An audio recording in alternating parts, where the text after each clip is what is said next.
All right, let's go with the message then. So, a backstory. My mother was physically and emotionally abusive in my childhood. She divorced my alcoholic and abusive father when I was around 5 or maybe 6 years old. So, most of my pre and teenage years were marked by massive neglect and occasional beatings. We had no bond, no closeness, no love, but still, we had moments of sentimentality towards each other.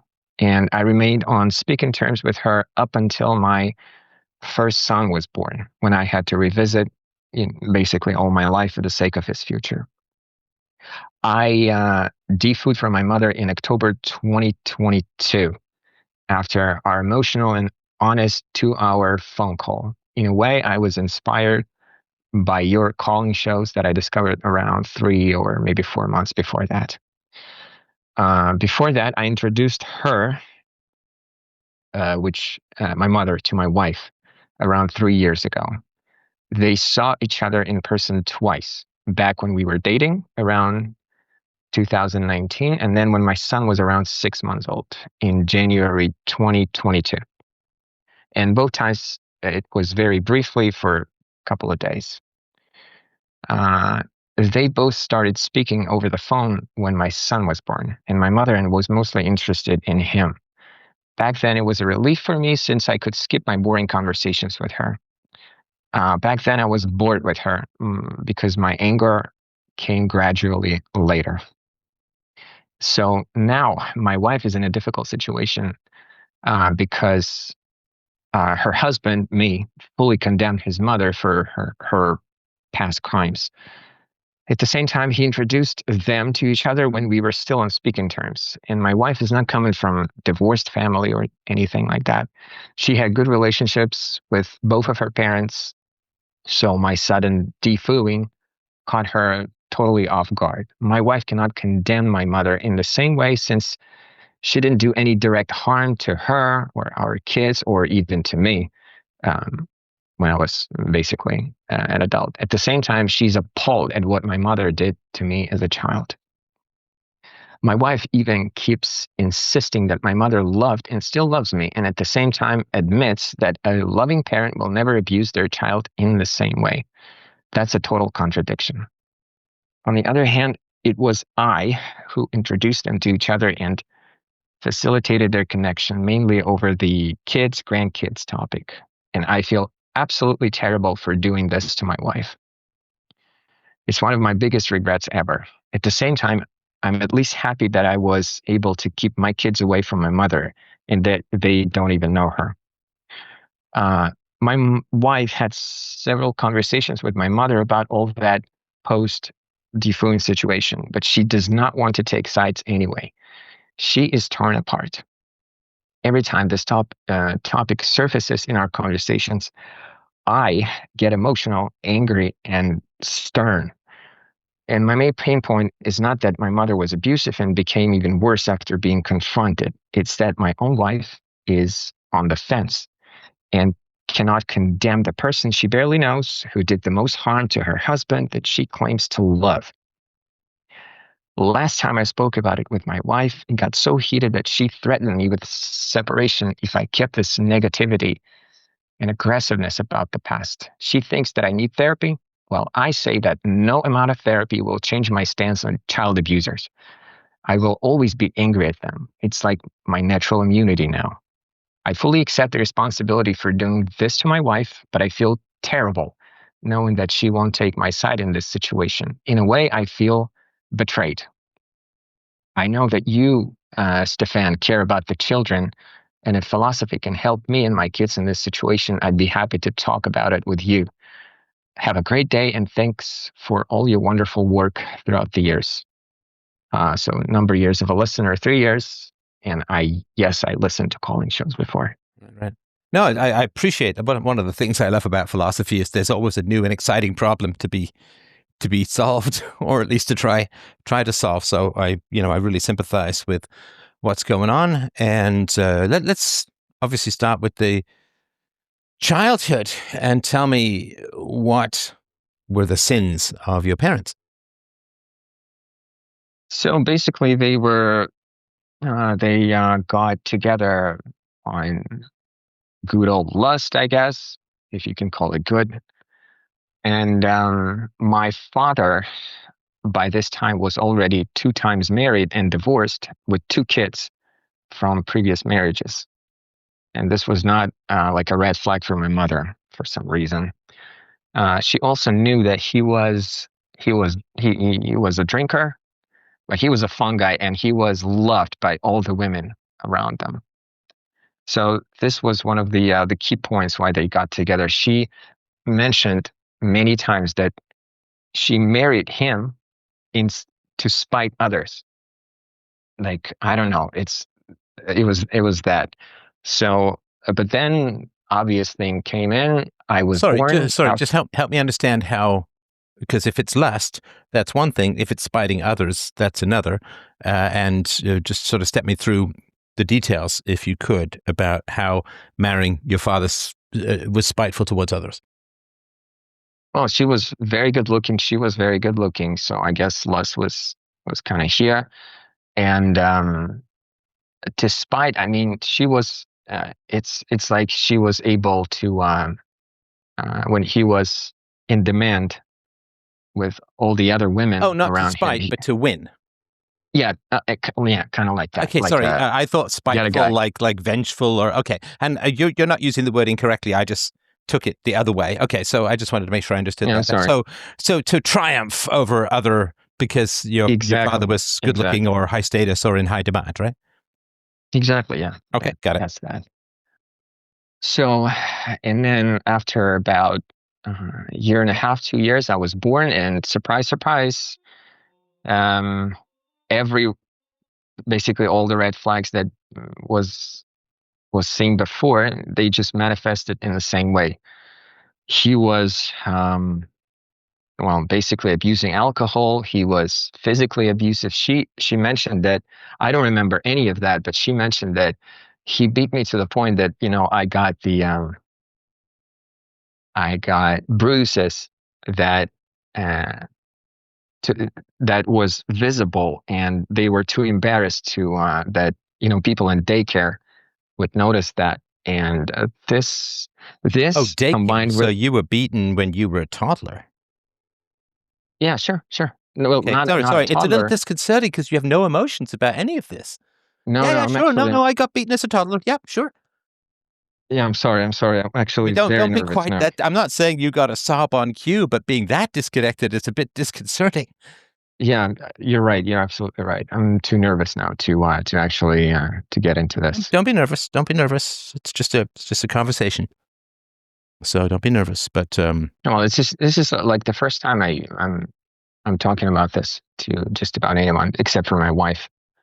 and your parents, I suppose, to some degree. Yeah, to my Right. parents. No, listen, But I've never. I sympathize and listen, I'm not saying you've got to summon emotions, right? And I'm not saying you've got to be choked up. I'm not saying that, but just not. Yeah, yeah, no, like that's like we're discussing a grocery list. That's a bit disconcerting. Yeah, yeah, you're right. You're absolutely right. I should be more connected, I guess. So Were yeah, you that sorry? was. Were you beaten with implements, or was it just by hand? I don't know. With my father, I don't know. I have just small little glimpses of something. I guess it was mostly with no implements. The implements will come later with my mother. That's Okay, so just sorry. that. Go ahead. You were talking about your father's violence, your mother's drinking, and so on. No, no, my father's drinking and his Father, sorry. violence.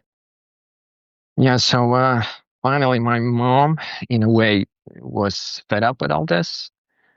Um, Her main pain point was, yeah, that he was actually drinking almost every working day. So it's like a drinking culture in my home country where people in the 90s or in this case 80s 90s were going, just blue collar workers. They were just going drinking with their coworkers after every day, and he was coming back um, after been drinking, and so my mom was fed up with this and with obviously all the beatings.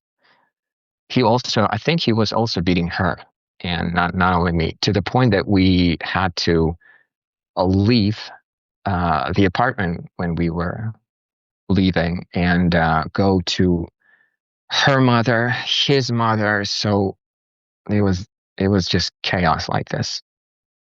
And yeah, and finally, when I was about to go to school, this is when she basically pulled the plug on this, and he was totally against this. He did not want this, because in a way he's absolutely, he couldn't live without a wife. Basically, he was basically a guy who wanted to work, and all the household duties, child raising, and everything else was basically um, should have been done by the wife. And he was kind of not very independent in this way. He couldn't even, cook for himself. So he No, was no, I get that. basically So, going from sorry, his let me just understand. So, how old were you when your parents split up? You said when you were heading to school, so like 5 or so? 5 or 6, yeah. Okay. And do you know if there was I mean, you're too young, I assume, to remember much of the marriage, but was there like a final straw or something that happened, or was it just a slow accumulation that you know of? I think it was just critical mass was, I think my mom, she mentioned also a couple of times that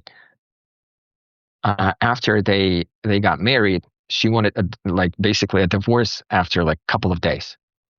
It was that bad right off the bat. But then, they just kind of stayed together, and it was just from one thing to another. And she even claimed to her older sister,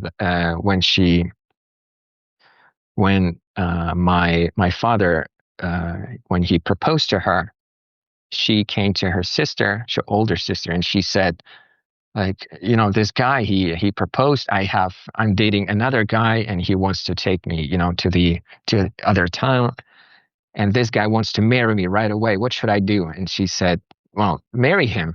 And she said, I don't love him. And she says, I don't love my own husband now. Like, this is normal. They consider this state normal. If you don't love, no problem. Just, get married. And yeah, this is how it all started, I guess. Yeah, so she Right. got married and then wanted a divorce. She mentioned a couple of times that, I married to divorce, and all this. This is very Sorry, she married. Sorry, she married to divorce. I'm not quite sure what. yeah, kind of what this, something like this. She mentioned this a couple of times. She felt like she married just to divorce. All she wanted to get out of Oh, this. so the divorce was inevitable given who she married. Yeah, exactly. All she Okay. wanted to get out of this is to have a child. And back then, it was mostly you can only get a kid if you're married from your husband, Yeah, or yeah. whatever. So Did you? Sorry, did you have any siblings? I guess not. If that's the no, case. I'm the only child. Okay. All right. So around 5 or 6, your parents, your mother leaves your father, and then what happens? Yeah, so they got divorced, and I stayed with my mother, Well, as sorry, was. she divorced him. Is that right? Yeah, exactly. And it was actually legally possible, even though he was against us. So Sorry, I didn't understand that. It was legally possible, even though he was against this. yes, exactly that. Okay, so she So could divorce him regardless of unilaterally, yeah, his objection. Okay, got it. yeah. Maybe she presented her case, the abuse and everything, and I don't know, but the in my home country, the divorce was always very easy. So the divorce rates are very high. So that's because it's very easy to do. Okay. Yeah, so what else? Uh, Well, yeah, did you stay with your mother yeah, or exactly. shared? No. I think after this, after 5 or 6, up to maybe when I was 17, and I was leaving my mother to go study in another city. I've seen my father like maybe a couple of times, five, Oh, maybe so ten he times. basically stopped being a practical father for you and just was like, Exactly. done, or who got tossed. Okay. Yeah, yeah. Well, he wasn't much of a father even when we were living together because his parenting was mostly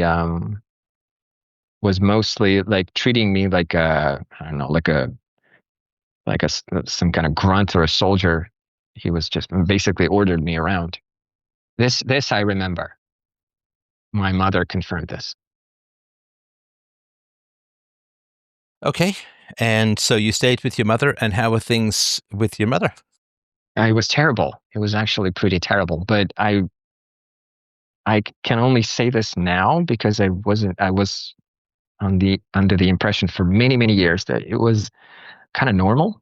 You know, if you have like your mother, you're living with her. Sometimes you got you know physical, emotional, and other kinds of abuses, and you're still communicating even after I moved out and everything. Yeah. So what really bugs me and just angers me like a lot is the fact that she divorced my father because he was abusive in this way. And then right after this, maybe like a couple of years after this, she did many of the same things. He got divorced. He got him divorced off whatever. So he beat me Well, hang on. So she divorced him because he was abusive towards you? and her as well. Yeah, and me. Okay, so and her, that's probably her first, right? Because he was abusive to you for years. But then I assume he was abusive towards her, or was drinking too much to be a good provider, or whatever it was, right? So no, it wasn't actually, like she was overly concerned with his abuse towards you. well, yeah, because uh, he basically stayed with him for like for 5, 6 years. Well, and I'm sure she would say that later. Later, she, well, I had to leave him because he was beating you, or whatever, right? That's just, the first casualty of divorce is the truth, right? Nobody can tell the truth about anything Yeah, in a that's right. divorce. I've never Absolutely. heard of that. I've never seen that. It's never going to happen in this or any of the universe. So, um, yeah. So the fact that she became abusive is not shocking, sadly, given her character or her nature. So I understand the frustration, but I can virtually guarantee you she didn't leave your dad because he was abusing you, but because there was negative things to her. Yeah, you're right. You're right. And but still, it was not. I knew this at the time that the divorce happened because of this, that, and the other. I was still living with her, and got all this abuse, and at the same time, it didn't really occur to me like if she divorced him on this grounds, why am I still getting all this and neglect on top of this? Because I was neglected. Because how could I not? She should go back to work. She was not, you know, working all the time that she was together with him. So who took care of you when your mom went back to work? Mm, that's a good question. That's a good question. I would say school, daycare, and her in some way.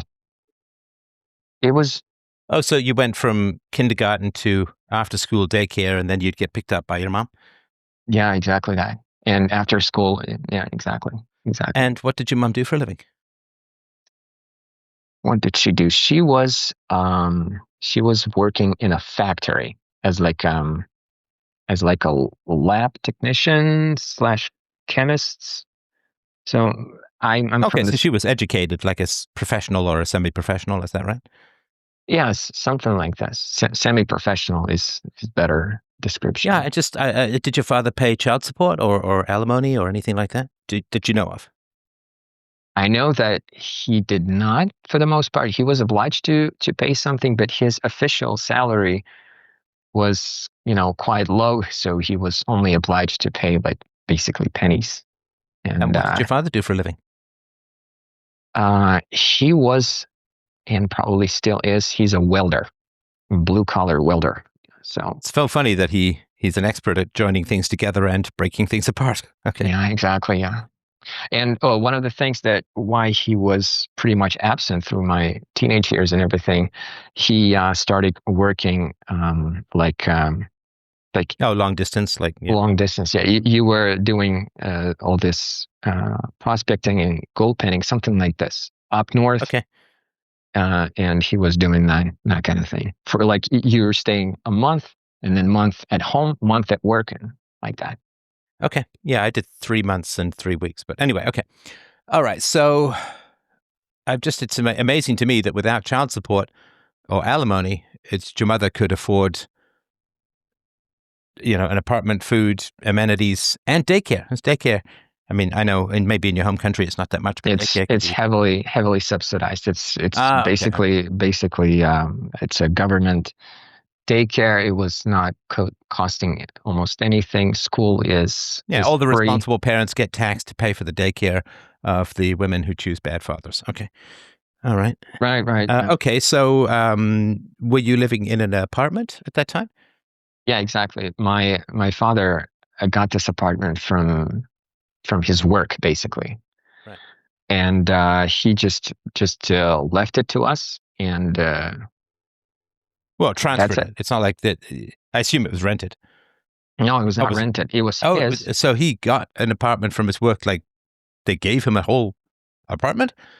Yeah, in my home country, it was more or less common No, I'm for. just surprised. I'm not saying it's just It was I've just never heard of that, but it was just a it's quite a perk. exactly. It's basically a studio, a very small apartment, like basically one room, and we stayed in this one room throughout all my childhood. I didn't And even have a did you space. have? Yeah, you had no separate space of your own, right? Did your mother date at all after she left your father? Oh yeah, oh yes, yes. She did. She had like streaks of long-term relationships for like maybe 6 to 7 years from one guy to another. Oh, and And did these guys come to your little box room apartment, or? yeah, but only for like occasional visits. She was mostly she was going to their apartment. Okay, got it. Yeah. All right. So you never really had any relationship with these guys, I assume. Maybe except for one. I there was one guy who was particularly nice to me, more or less. Although he was also a drinker, but he was not a violent guy. And I stayed in his apartment for quite a while. He was doing, he was tinkering with electronics a lot, so I was going there to do that as well and to play video games because I couldn't do this in my apartment. Okay. So Yeah, that's single that. moms don't often appreciate the value of a good graphics card. Okay.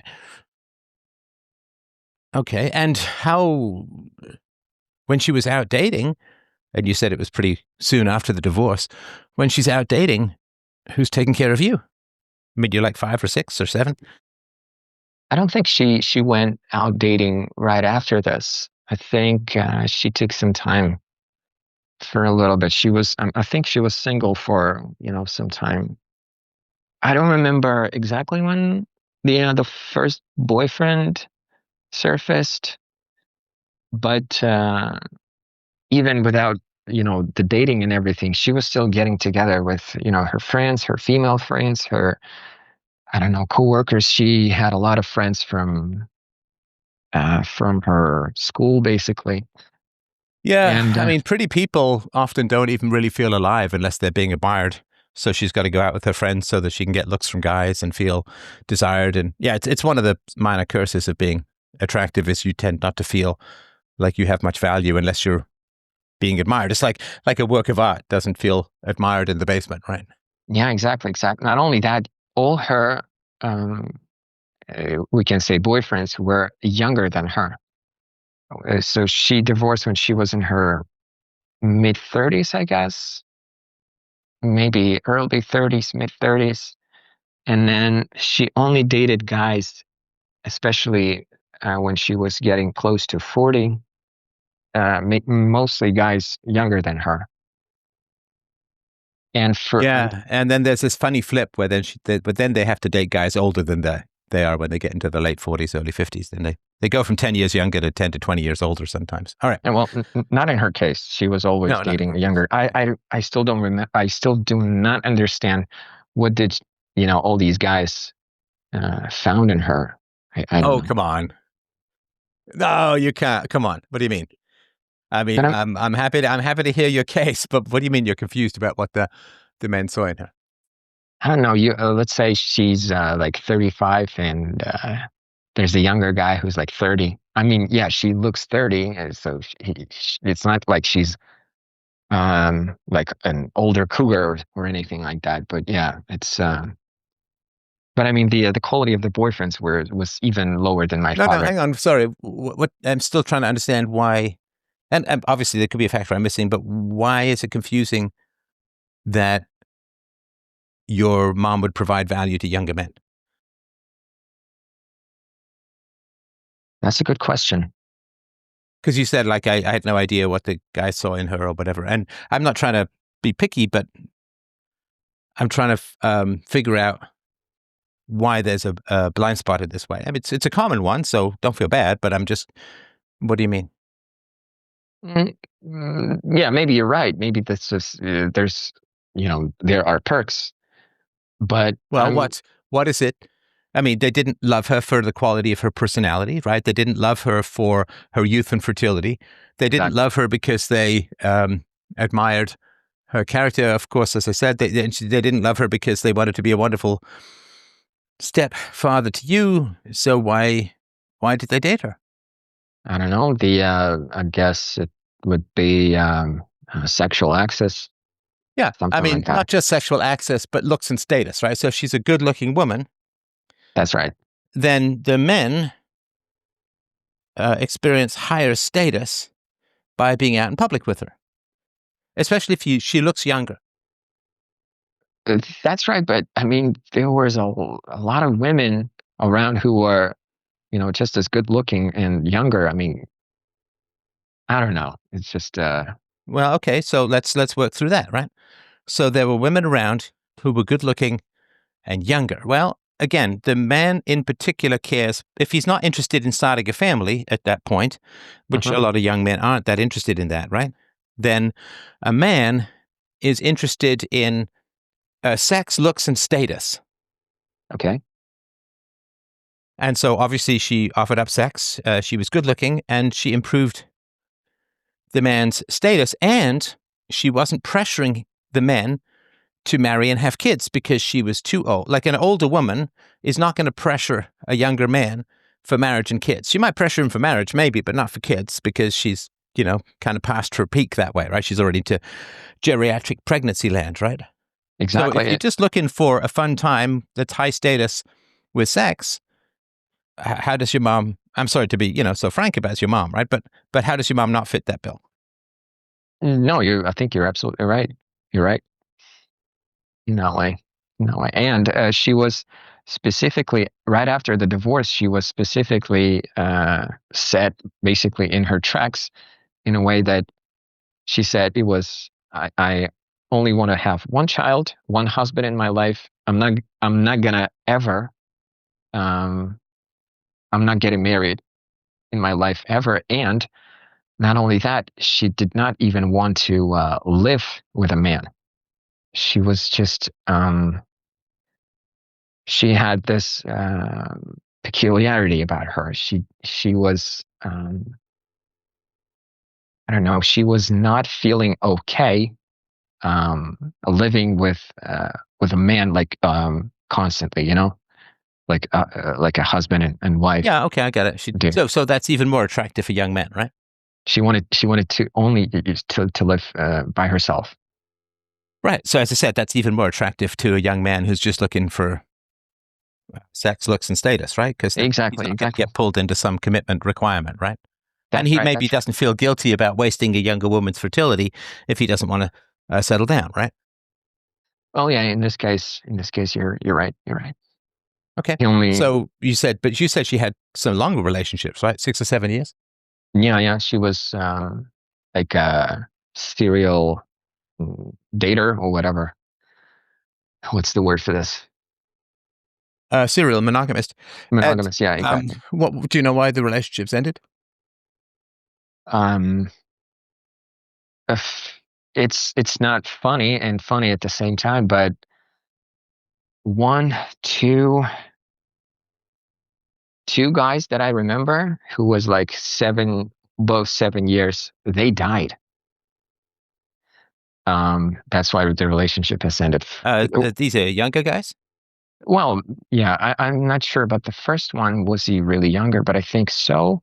So the first one he just died because of, I guess, because of the drinking issue. And the second one died because he had an accident in his job. He was a construction worker. And she had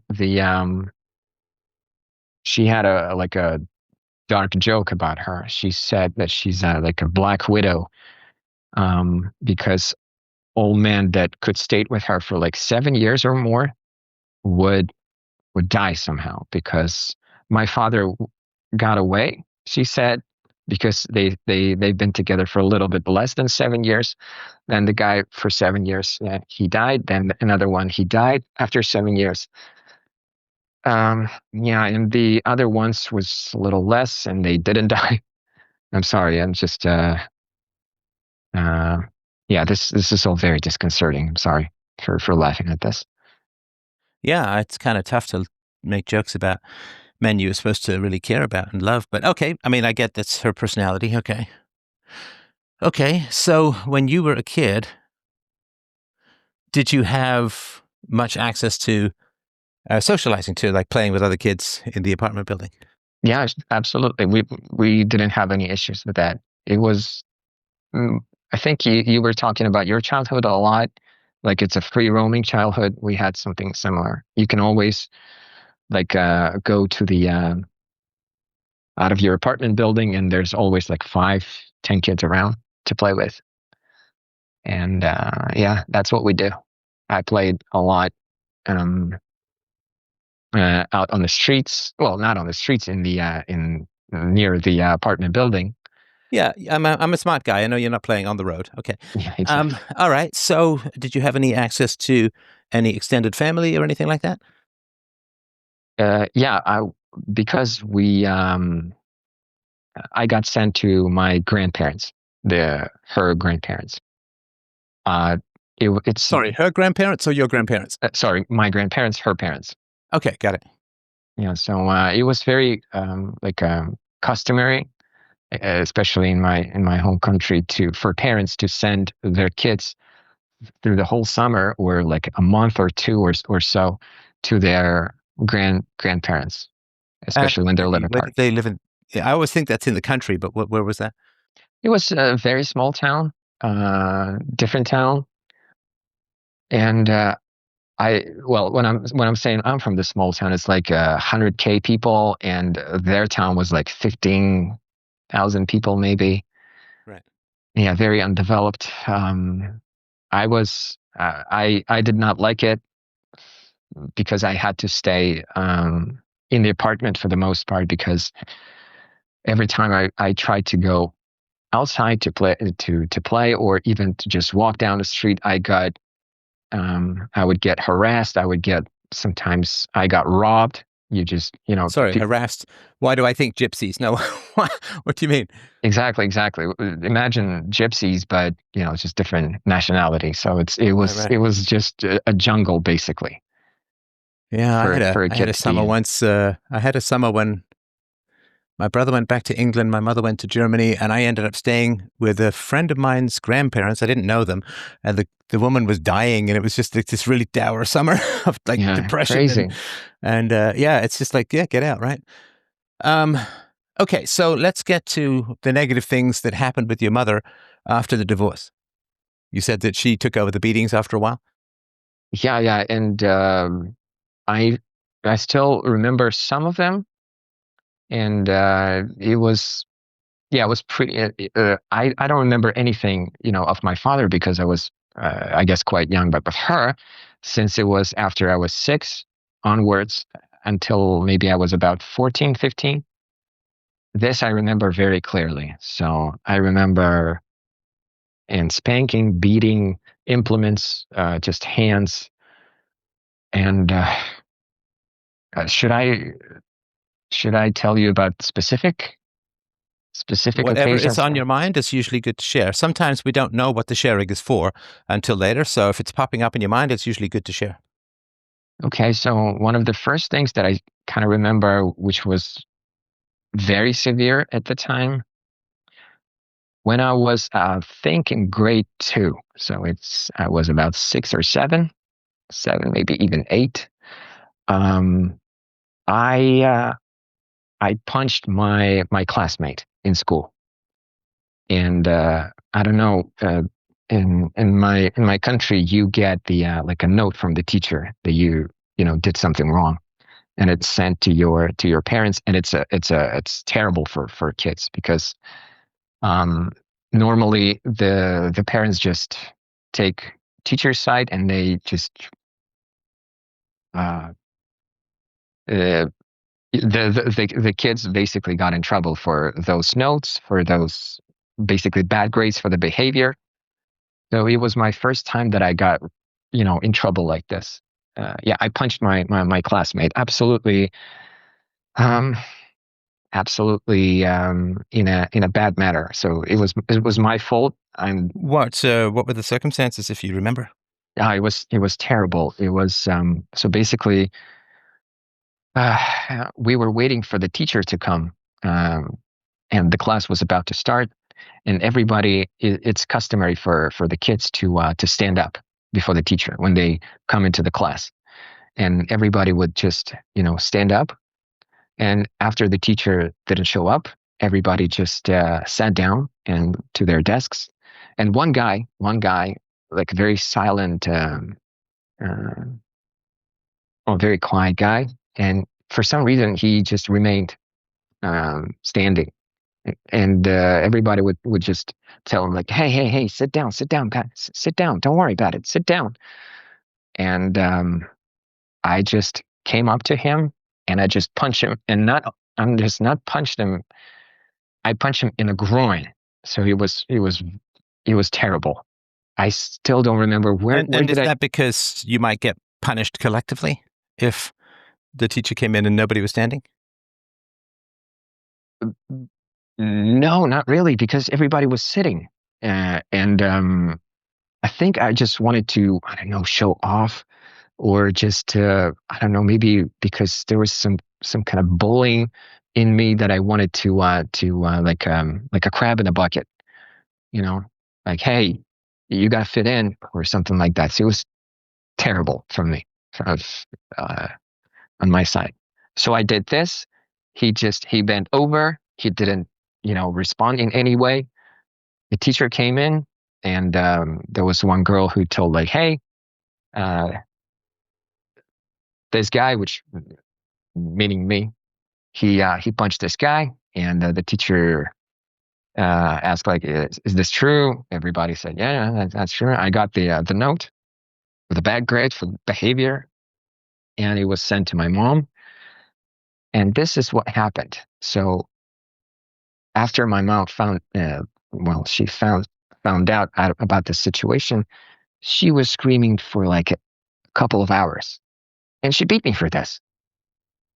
She was so it still bothers me to this day, especially when I'm thinking about this now.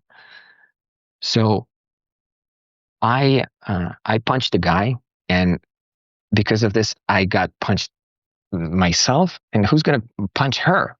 That's what I'm still thinking. And this is what I asked her in later on. Like, what's the logic behind this? So so this was one of the first thing that I can remember. If does it make sense? It does, and I'm trying to sort of figure out or sort out why you went for the groin. Yeah. Why did you Mm. go for that's very dishonorable, right? Yeah, but this is what, you know, I think was kind of normal back then. Hang on. Was it a sucker punch? Did he know you were coming to hit him? I just squared up. It was face to face. It was not a Well, no, sucker but did punch. he know you were going to hit him? No, I did not say Okay, so anything you like, sucker punched him in the balls. yeah, that's right. Okay. And you said 7 or 8? Maybe no more than 7 or 8. Okay. So why do you think you did that? That's As not a fair fight, right? No, no, and he was very like a quiet, small guy. Oh, you picked on the little guy. Exactly, exactly. It's terrible.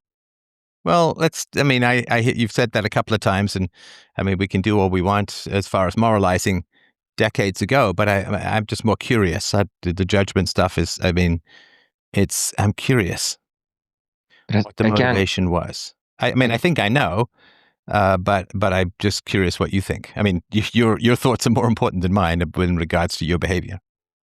was thinking about this, and as I said before, it was either to be like a crab in a bucket, like, hey, you got to fit in. What are you doing, bro? And the second one, No, I because was, no, that doesn't require that you sucker punch someone in the balls. yeah, you're right. Maybe you're right.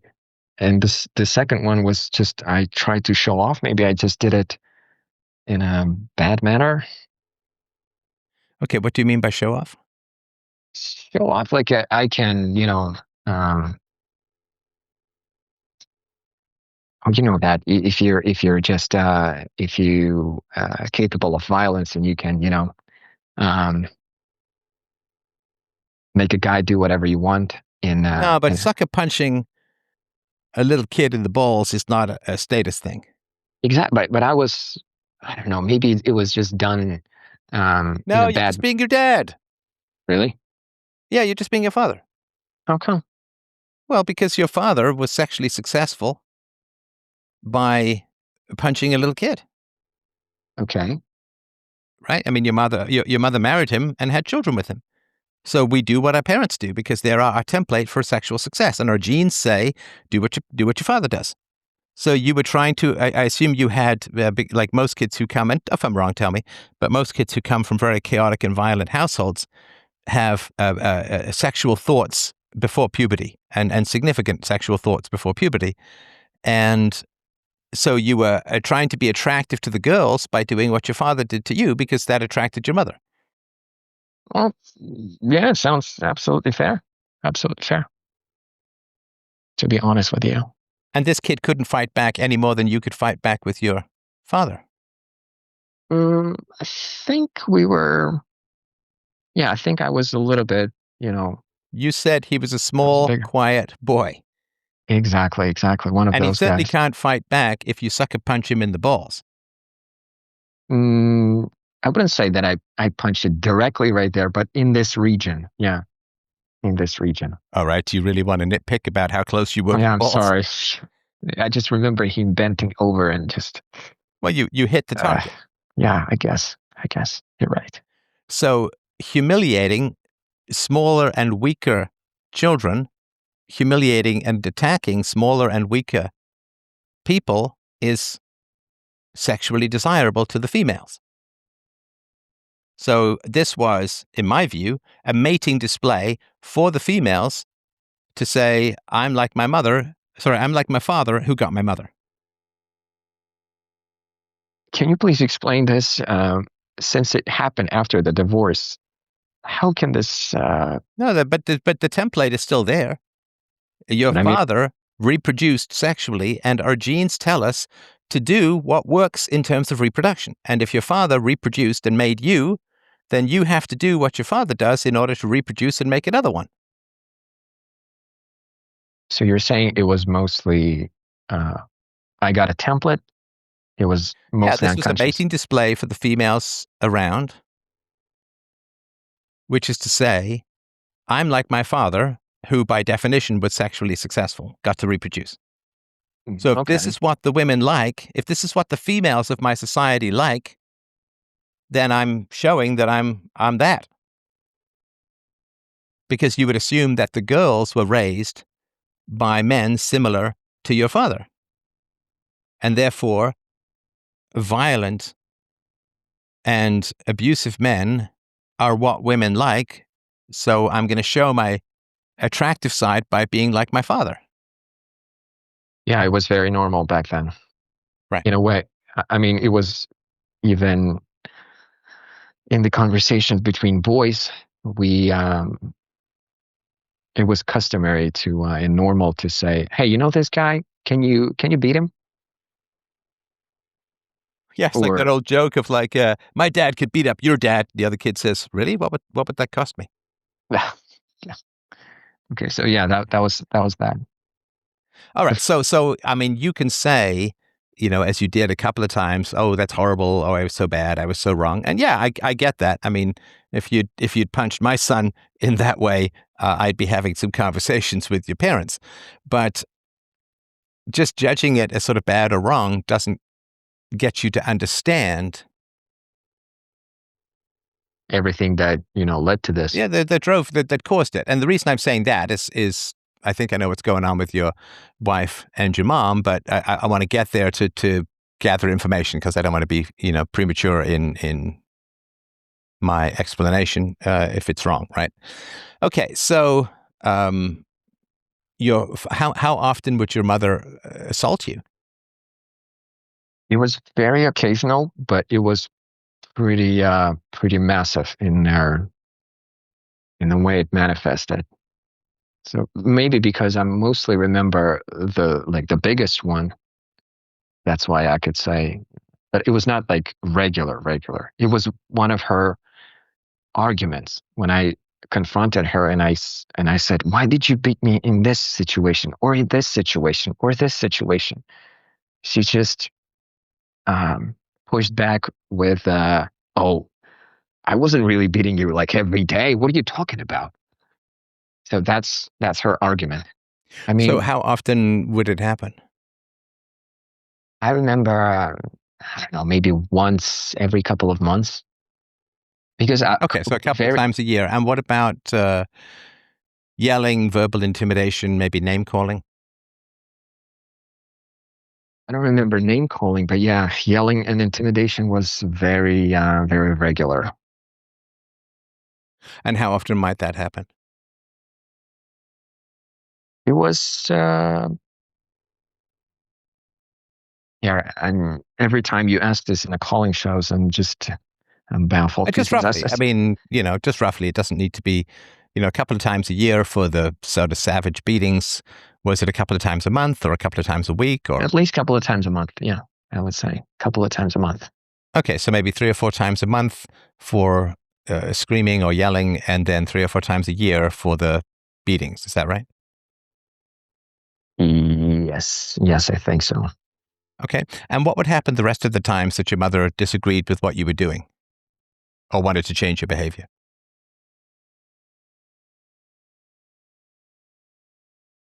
To change my behavior.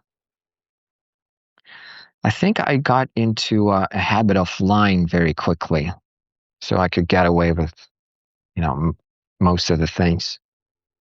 Oh gosh, you are so self-critical, man. Yeah, I am, but I'm not. I'm not. In this case, I'm not condemning myself for lying. In this case, I would say I was just surviving the situation. Okay, good. Yeah, as long as we're on the same page as far as that goes. Okay. No, it was totally survival. I'm not condemning myself in this Yeah, way. because Yeah, if you told the truth to your mother, you might get a beating that could be very dangerous. yeah, that's right. That's right. So I just try to navigate, to lie if I need to, or just not to tell the truth. And that was it. Yeah, I mean, when you say you got into a habit, that sounds like it's voluntary. If you say I was forced to lie in order to survive, that's a different matter, right? It's the language that you use that gave me the moral condemnation side. I Oh, got into this okay, habit of lying. Like I would, there were just cigarettes lying all over town, and I decided to start smoking them of my own volition. It's like, no, you were forced to lie in order to survive. okay, yeah, sounds fair. Lying was required to live. Oh yeah, at least The not to price get. of breathing was lying. I mean, but I got into this habit of lying. Just sounds like it's something like it's a car you were driving or something. No, it was not like that. It was for for the survival, or at least not for survival, or for just, getting. No, for survival. I'm not kidding about this. Because when you get beaten really hard, you never know what's going to happen. Right? A nail could go into your eyeball, like your mother's nail. You might stagger backwards, trip, and bash your head against the edge of a counter or a table Yeah, in the kitchen, right? that's Like true. like you don't know, and you don't know if your mom's just going to suddenly completely lose her shit and just beat you senseless and maybe give you brain damage, right? So it is survival because you don't know how far things are going to go. All you know is she's 5 times your size, and it seems like completely out of control. Okay. Yeah, Now, in hindsight, that's you right. say, well, the odds of that were low, but you can't risk that shit when you're a kid. How crazy can she get? You can't risk that as a kid. Mhm. A, That's a right. child, a child interprets all violence as a potential death threat, because I mean, throughout human history, it often was. And I don't mean a direct death threat, but I mean, accidental, or maybe your parent just doesn't like you and doesn't really feed you much, or doesn't take care of you, or maybe leaves you behind a little bit, or doesn't have you near the fire. Like, so it's survival. Yes. I mean, you could say, well, but she wasn't going to kill me. And it's like, but your genes don't know that. Well, unconsciously, I was definitely, acting in this way. That's for Yeah. sure. Listen, when I was a little kid and my mom was beating my head against a steel door, I wasn't like, oh, she's going to stop any moment. I'm sure I'm fine. It was like, no, I went completely limp to signal complete submission, because that's what your genes do. That's horrible. Well, but that's survival. And that's, so when I say survival, I'm not kidding. Our genes don't know about, like, I don't know, modern child protective services or legal issues, or like, our genes are just like, well, if someone 5 or 10 times my size is beating the crap out of me, I'm going to prepare for death and do whatever it takes to survive. And I'm not going to cross my fingers and hope that it de-escalates somehow, because the odds are, it's not worth the risk, if that makes sense. Yeah, totally makes sense. So that was the situation, basically. Okay. And how did things go when you hit puberty and got bigger? Did she magically find self-restraint, or what happened with her violence? Well, it got a little bit.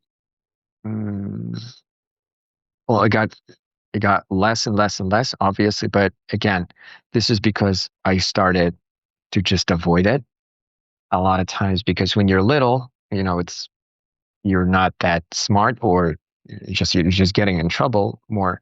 And when you're growing up, you know how to to lie, to not tell the truth, or to just avoid the situations that might get you in trouble. And so everything got less and less, but it was still a thing. And every time I think about this, I'm thinking like, why I did not fight back. She was still, I think, hitting me when I was like 14, 15, and I was already like a big guy. I don't know. I was like one of those. There's a story about the elephant. I think you even told this, that got, when he's little, and he's just got attached to like a little pole that he cannot get away from, and he gets bigger, bigger, bigger, but he just got into like a habit, as I've said, that he cannot get away from this leash, from this little pole. So I was just Sorry, are you frustrated with yourself for not fighting back? yes, in a way. I know that you're going to mention that.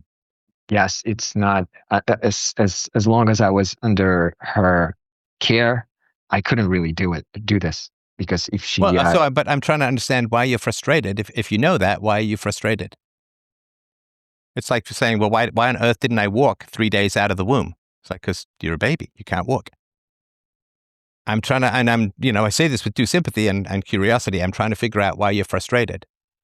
Okay, let's play it out. So let's say she's hitting you, and what do you mean by fighting back? What are you referring to? I don't know, just pushing back, and just pushing her back against the wall, and I know, hitting her in the face, Okay, like, so hey. then she grabs a rolling pin or something and escalates her attack. Then what? Oh, that's a good question. I don't know, maybe I can get something. I think I would just run away, and this is terrifying. just to Okay, think what if about she's it. between you and the door and she's got a rolling pin and she's escalating and she's swinging at you and she might bash your brains in? What then?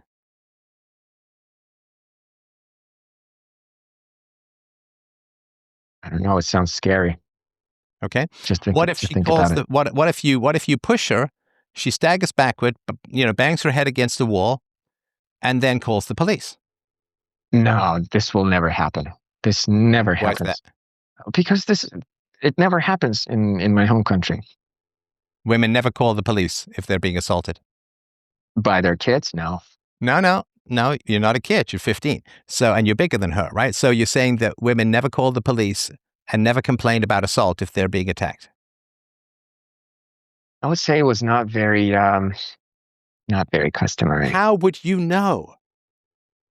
How would I know? Maybe you've How got a would I good know? reason to know. Maybe you've got your best friend is a police officer who's told you this, even though that would be limited information.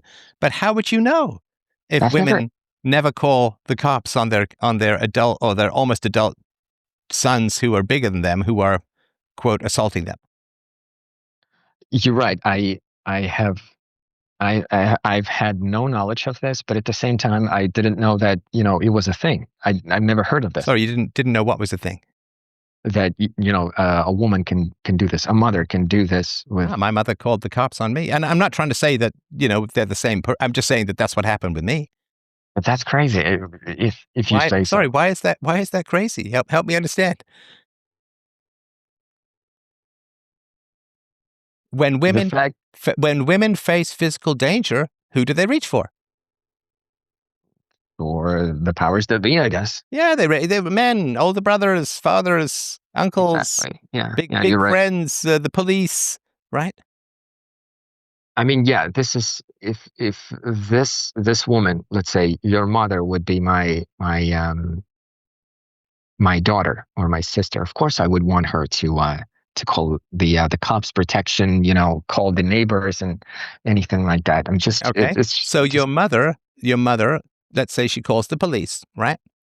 And the police show up and she shows them the big, what do they call it? The goose egg, right? The big lump that might be bleeding on the back of her head where her head hit the wall. She shows the dent in the wall and she says, he assaulted me for no reason. what would happen in this case. Yeah, what then?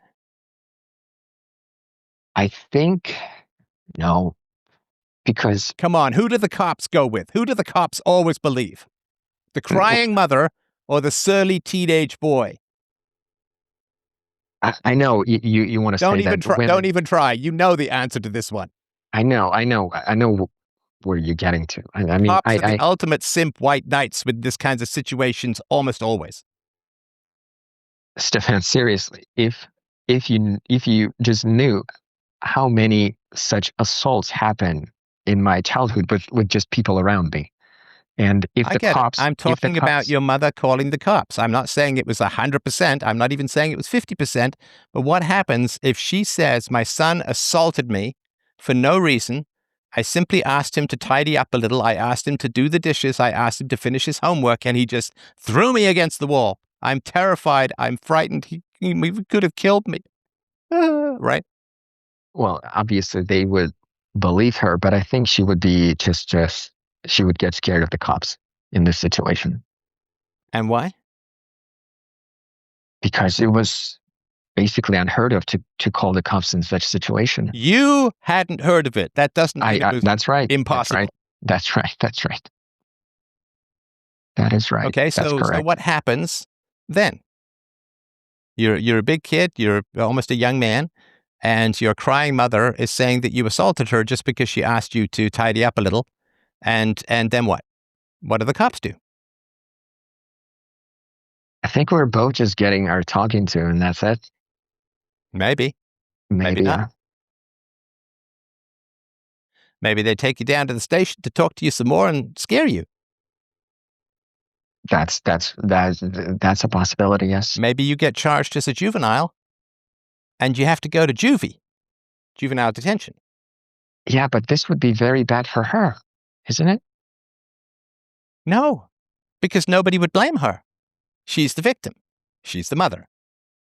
But listen, I had something similar happened to me. I got arrested once when I was exactly like 14, when I was 14, not for assaulting anybody. I got arrested for basically breaking glass in in the building very close to our apartment building. It wa I did not know that, it could get this serious. We were just, uh, it was just, boys being boys in a way. We were. Okay, please, God, get to the story.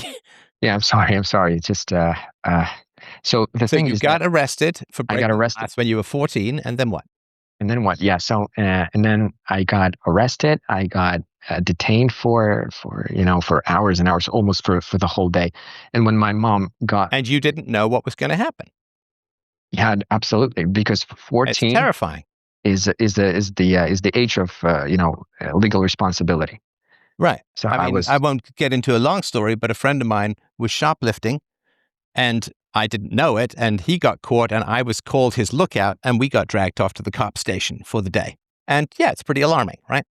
Okay. it was super terrifying. So you know that you get dragged down to the cop station, to the police station, to the cop shop, and you're even older. So you are the age of legal responsibility and you assaulted your mother. Yeah, but at the same time, in that story, she was terrified of me being sent to juvenile or whatever. She was super terrified. She put her all that she could to get me out of this situation, and because it was really bad for her. If I were, Right. But that's because she wasn't in any physical danger. That's correct. You broke the window. You didn't hit her head against the wall by accident, by whatever pushing. So listen, I don't know how it would play out. Obviously, you know a lot better how it might play out, Hmm. but you don't know for sure. And that's my point. Why didn't you fight back? Because nobody was on your side. And you know that if it push comes to the shove, the cops are going to side with your mother and take you in. Okay. So that's why you didn't fight back. All right. And I'm glad you didn't. Yeah, me too. But I'm That's why still. none of us fight back, because the entire system is rigged against us. You know, when my mom called the cops on me, I was like, I don't know, 13 or 14. And it wasn't because I was violent. It's just basically because I was yelling at her and wouldn't listen. And the cops gave me a big lecture. Well, we have a generation gap here sometimes, son. They didn't talk to her. They didn't say what kind of weird ass parenting is going on here. They didn't call for any evaluation. They didn't ask me what the problems were. You know, the fact that she's violent and insane didn't matter. I got the lecture. And again, obviously it's different countries, different situations, different circumstances, and so on. But it's a possibility, even in your country. That's correct. That's right. And what happens if you get known as the guy who punched or beat up his own mother? Well, that's a stain on reputation. Oh, are women going to want to date you? Not really. Right. I don't think I would So have much friends. it harms your future dating prospects or your current dating prospects. Yeah, And remember, kind of. we're geared to reproduce above all else. Sorry, go ahead. No, not only that, if I were to get into that kind of trouble, I could get, separated from her. And if I get, somewhere to some kind of Could be worse, right? center, yeah, I could get like in a downward spiral very, very There are a quickly. lot of creepy people hanging around the old, yeah, we'll take them in for a couple of weeks. All right. The whole foster care system, I'm sure there's some honorable people in it, but I think we've all seen the data and we sure as hell have all heard the stories, or at least I have. So better the devil you know, right, than the devil you don't. So I Yeah, you're don't right. You're right. understand why you're like, I don't know why I didn't fight back. I mean, yeah, that's right, but I'm still frustrated. Yeah, but it's just it's Okay, sorry, emotional thing. but frustrated at what? The circumstances, the situation, the cops, your mother, or your poor ass helpless 15-year-old self? Everything that I was No, no, you were frustrated at yourself. at myself. Yeah. Why didn't I fight back?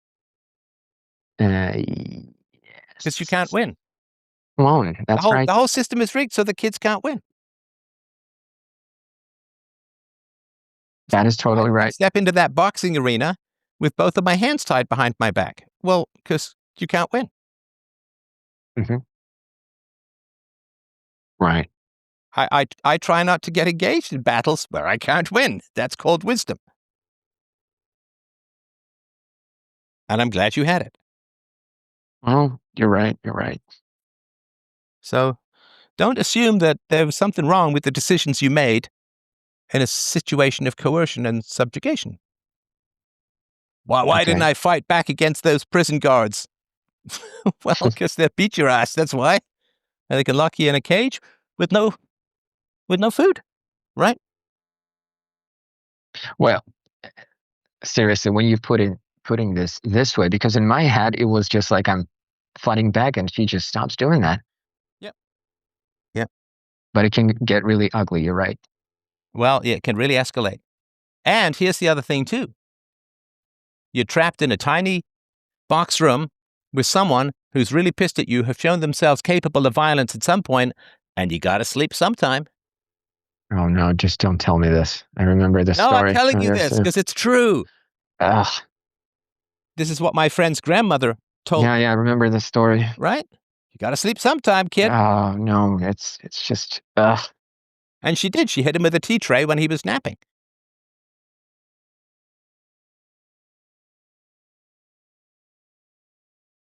So, yeah, why? Why? She's already shown herself capable of great violence, beatings. Why would you want to? I mean, why would you want to get involved in a physical altercation system or situation or in perpetuity with somebody you got to sleep right next to? Oh, no thanks. Yeah, you're right. You're right. You're right. Have some respect for your younger self, bro. I'm He trying got you really. out there alive and unharmed, at least physically, right? Yeah, Which is absolutely. the best he could do. You didn't lose an eye. You didn't go to jail. You didn't, uh, you know, beat up your mom. You didn't, right? I mean, he got you out of. He navigated that shit almost flawlessly. Have some respect, bro. Okay. Okay. That sounds uplifting. Thank you. Good. Good. All right. Okay. So when did you start dating? I think it only happened when I actually moved out of my small town because it was absolutely not possible there. I feel like I'm in a shell Sorry. there. Bro?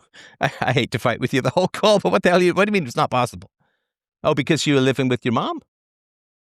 I was too ashamed to do that because when you're in a small town and everybody knows each other, I mean, you do one small mistake and then everybody knows about this. So I had no idea how to do that. No one. Sorry, no idea how to do what?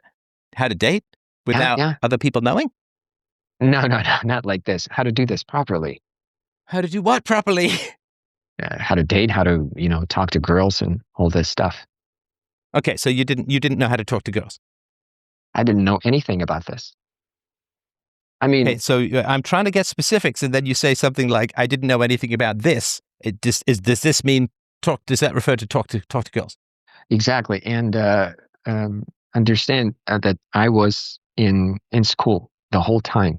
I was there. It was very unusual for teenagers to date in my hometown.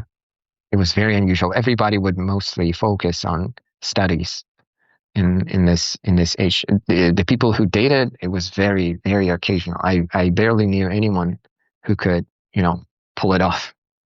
It was not like Was that because of religious reasons or other reasons? no, it was totally secular. I think I don't know, the it was just the age when people would start to do that. It was at least when they would go to university, at least, or to Okay, any kind of. sorry. Come on. Okay, how old are you? I'm 37 now. 37 years old. Okay. Do you remember what it was like 20 years ago when you were a hormone-crazed teenager? Yeah, I know. I still So, remember that. what happened to everyone's sex? Was it just masturbation culture? Like, what happened to everyone's sex drive? I think so, but mm, it's a good question, by the way.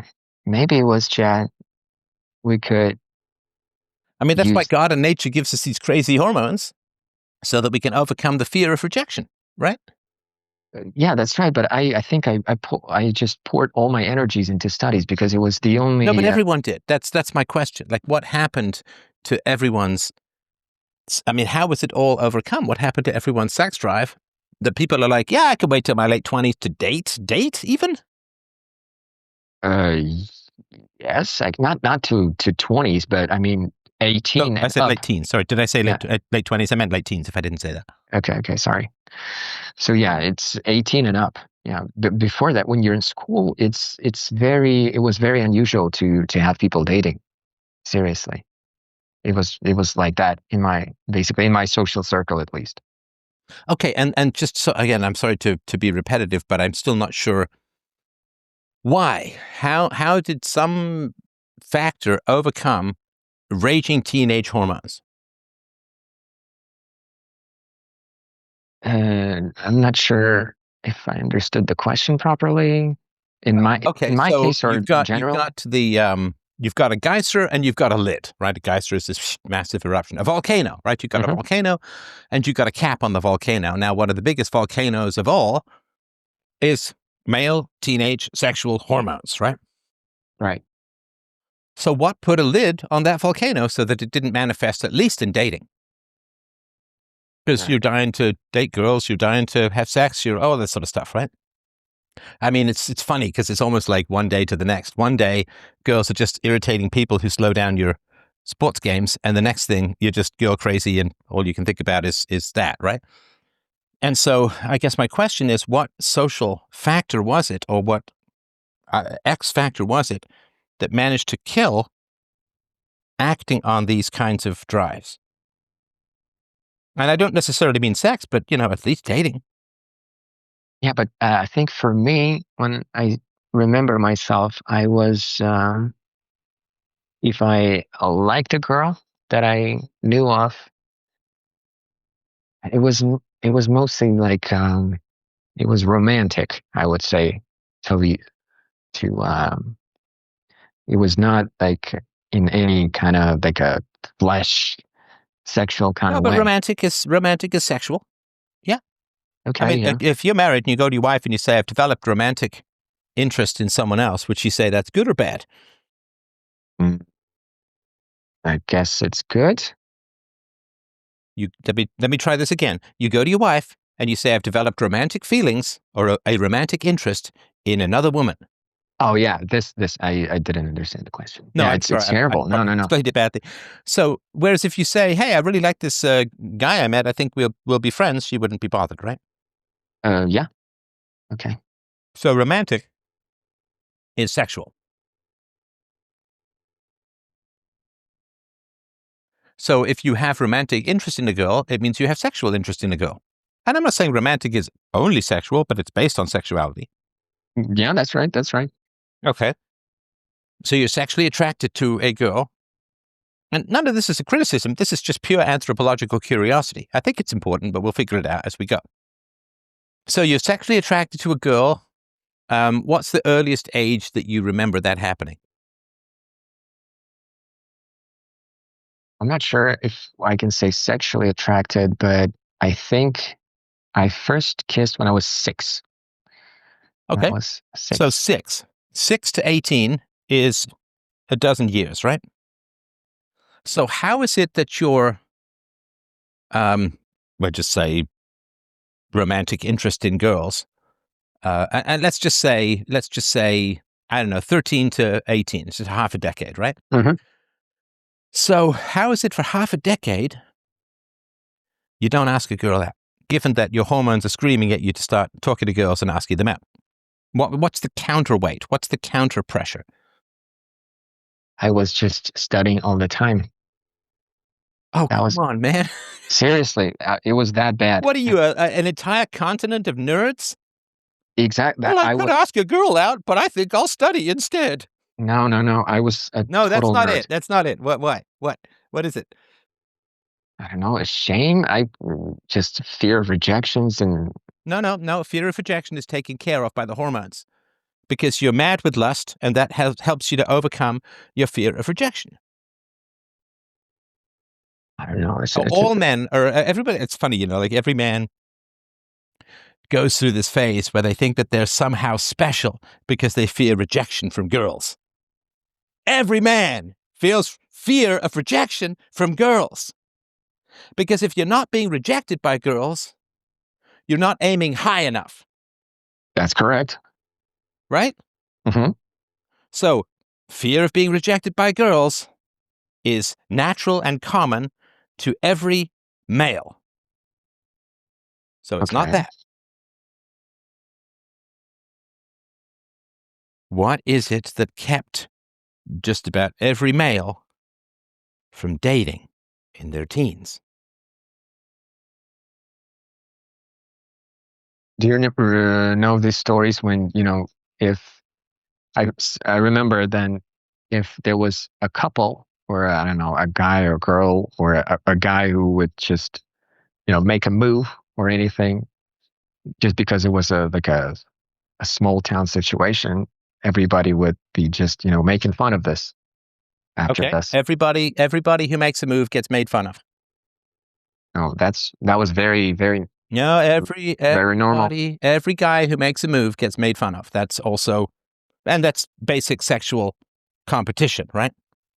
Because we want to punish guys who make moves, because if they make moves, they might get the best women. So we want to discourage them from making moves until we're ready or whatever it is, right? So every male gets mocked for making moves. But people would get mocked, like basically from women and from girls and boys. Okay. Basically, bilaterally. Okay. And And why would that stop you from making moves? Because again, you've got these crazy hormones, right? when you say I got those crazy hormones, I still cannot really put myself into this category because I was, such a nerd. Okay. Are you saying that nerds don't feel sexual lust? Well, I mean, I did, but not to the point to actually It's fear of women. And How strong were the men in your country? How much authority did they have? Were they respected as, quote, patriarchs or leaders of the family or anything like that? Were they generally respected in your culture? it's very patriarchal culture. Okay, fantastic. I appreciate that. And maybe that's a correction to what it is that I'm saying, in which case, of course, I will adjust my theory. Okay. Mhm.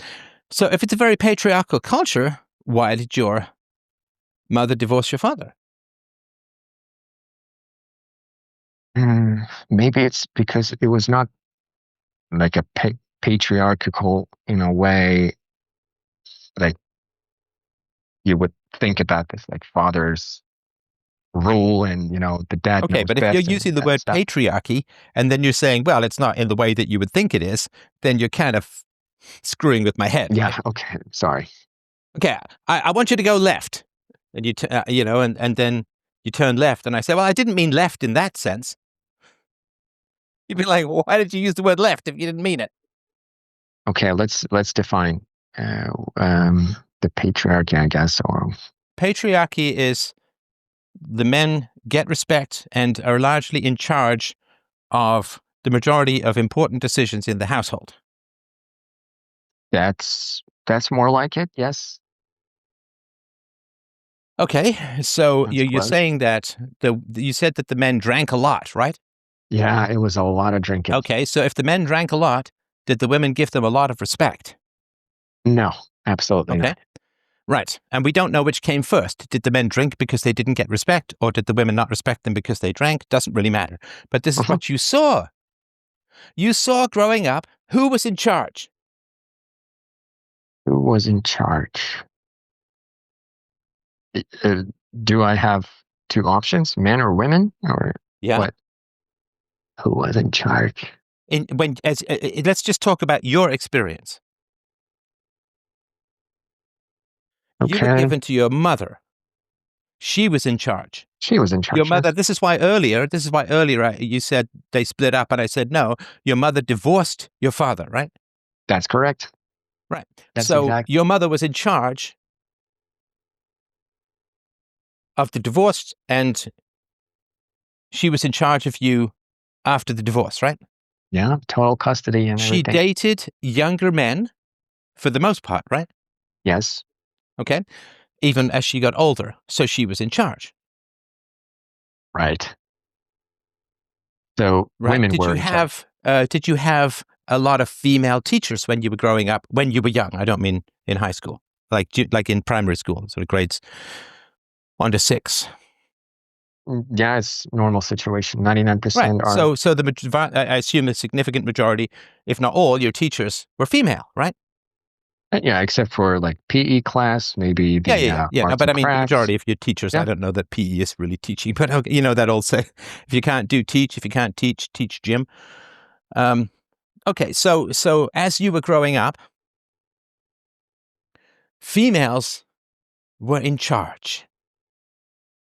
mm, yes, that's Did you about. see? When you watched television?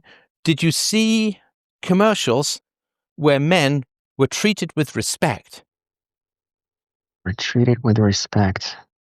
Where the woman was kind of foolish and made mistakes, and the man gently set her straight, or even if they were equal, the man was treated with respect? Or did you see commercials or movies or television shows where the men were kind of goofy and foolish, and the women were always rolling their eyes and wiser and in charge? I don't remember anything, in particular to both sides. It was not that or the other.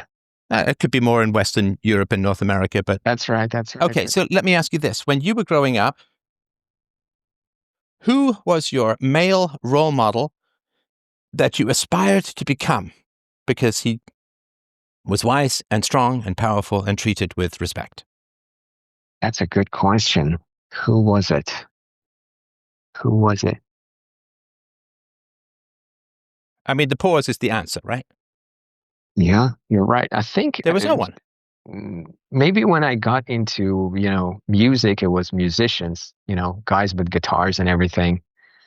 No, they may have status, but that Yeah. doesn't necessarily mean that they were patriarchal or treated with respect. Yeah, you can say so. All right. So you did not have an example when you were growing up of a man who was treated with respect and deference. Absolutely. No, especially in like close proximity that I Sure, that I yeah, know of. but even culturally, that's kind of the norm. Yeah, you're right. I know, because politicians have to defer to women, right? And advertisers have to defer to women because women made like 80+% of the household purchasing decisions. And women vote more and more often than men. So the media, politicians, and commercials, and like everything has to just bend to the vanity of women, which means mostly denigrating men. Yeah, that's a Western thing. That's a Western thing. Yes, but you experienced it directly. In Your a way, mother drove your father away, and he never came back. she drove him away, and She decided to get rid of him, and he never came back. Now, there could be good reasons for that, not good reasons, but understandable reasons. But as a kid, she's all powerful. yes, I mean, she sounds triumphed right. over your father, who beat you, which means she's stronger than your father. Yes. Okay. And do you know why I'm hammering this female authority thing? It's because No. you are currently paralyzed in a conflict between two females. Yes, I am. right? And Okay. and because you can't please both the women, you're paralyzed. Uh, yes. Okay. Go And on. because you are asking for respect and your wife is not giving it to you, you're paralyzed. Because you don't have a template for male authority. You only have a template for female supremacy. And I'm not blaming you, of course, for that. I blame society or culture or whatever, right? But you are in a situation where you need respect and authority from your wife. Well, at least some kind of sympathy. Well, but the sympathy would come from respect and authority. Yes. Respect and And none of authority. this is negative towards you, and it's all solvable. I just so you know. But that's what's going on. Now, help me understand this. I know we got to skip a bit, but we've been talking for quite a while. I want to make sure we get to the end of it. So, Yes. why, after you separated from your mother in what was it, October of 2022? Do I remember that Yes. right? That's right. Okay. That's right. So, Roughly how long had you been married by then? for about 3 years. Okay. So you separated from your mother because you had a terrible confrontation, which I'm really sorry about, and I just want to throw my sympathy in for all of that. So why did she return? Why did you bring her back into your life? In what way? What do you mean by this? Well, she's back into your life, your mother, right? Um, she was never really out of my life, even at this Sorry point. I'm sorry if I have this wrong. My understanding was that you had a big break with your mother in October of 2022. That's right. Okay. So you had a standard. She violated it egregiously. And then you stopped seeing her, right? We never really saw each other for a long time. It was mostly phone calls. Okay, do you really want to nitpick at me about whether you saw her physically or not? Is that important? No, it's not important. You're right. But what do you mean by Okay, no. See, the male authority thing is not nitpicking. that's all right. All right. Well, it's certainly one of the major ingredients, right? It is a symptom of the weak to look for marginal exceptions. It's a form of covering bases so you don't get criticized, but male authority doesn't particularly care about criticism. So I just want to point out, don't nitpick. Don't nitpick. All right. So October of 2022, you have a big break with your mother and you cut off contact with your mother, if I understand the story correctly. Yes, it was mostly. It's not like I said this like, "Hey, we're done" or something like that. I just the conversation ended kind of normal. I would say, "Okay, I think I understand what I needed to understand. Goodbye," and that's it. And she, after this, she called me again, like it never happened. And I I just texted her like, "Hey, um, I at this point, Okay, I don't know, bro. I mean, I'm trying to help you out here, and you're giving me all of these excuses." details that are irrelevant. Did you have a big break with your mother in October 2022? What do you mean by big break? Well, you stopped communicating with her because Well, it wasn't working. yes, yes. Okay, so why is this? Why are we floundering around here? I'm trying to get to the solution here, and you're, well, what exactly do you mean by this, that, or the other, right? Because you're saying that she's back in my life, but oh, it's kind of hard for me to But the to whole grasp. point is that sorry, okay, I'm happy to be corrected about this if I Okay. have gotten something completely wrong. All right. ID food, you wrote to me. ID food from my mother in October 2022. Right? D food, Yes. which means to separate from your mother.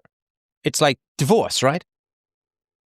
Yes. D Maybe I. food. It means to remove from your life your family of origin.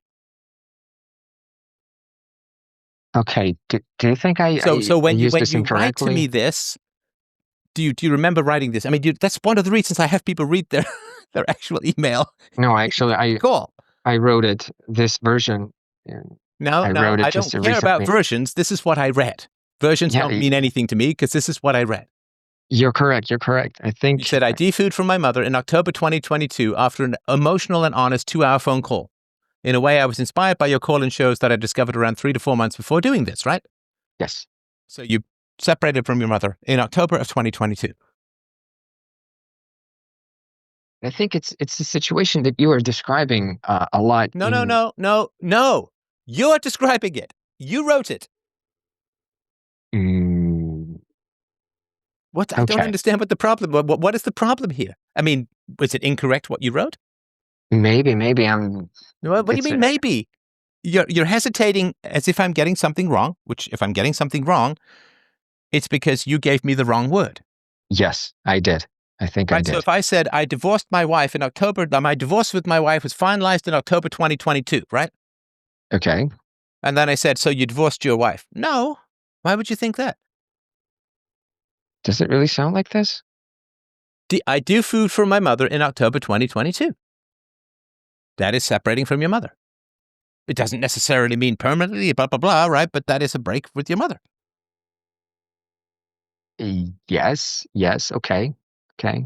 I'm sorry, why is there this hesitation about what you wrote? Because I'm start to second guessing if I really used the right term in this case. Maybe I just used this incorrectly in a way.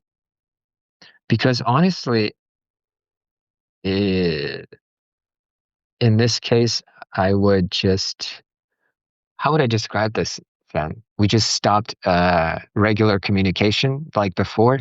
What is this? Separation? I don't know. I don't know what you mean by regular communication. I don't know We what you mean by stopped in this circumstance. we used to have weekly phone calls with each other. Okay, you Refer have that. weekly phone calls, and then you have this big, difficult interaction in October of 2022. And then what? And then this weekly phone call stopped completely, and we stopped. You stopped them.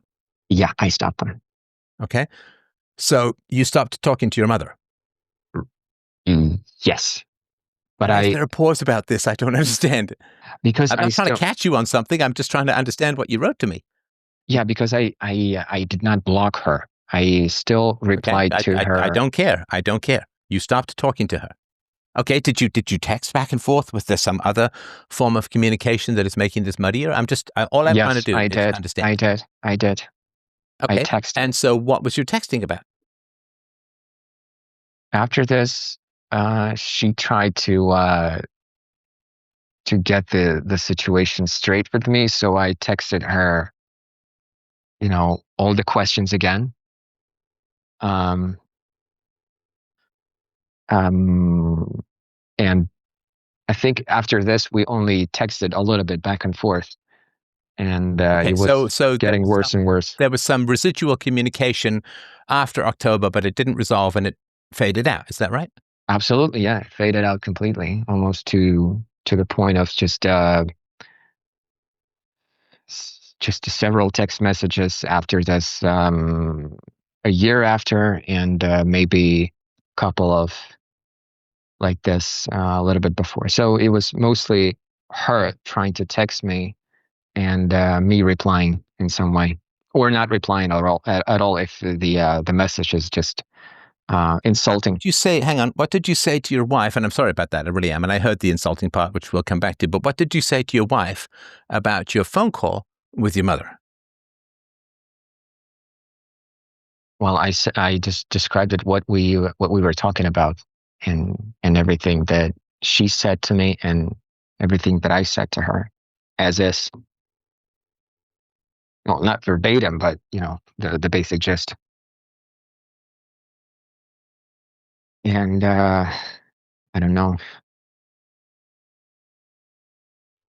So Okay. yeah, So, and how much does your wife know about what you experienced as a child from your everything. mother, like the beatings and all of that, right?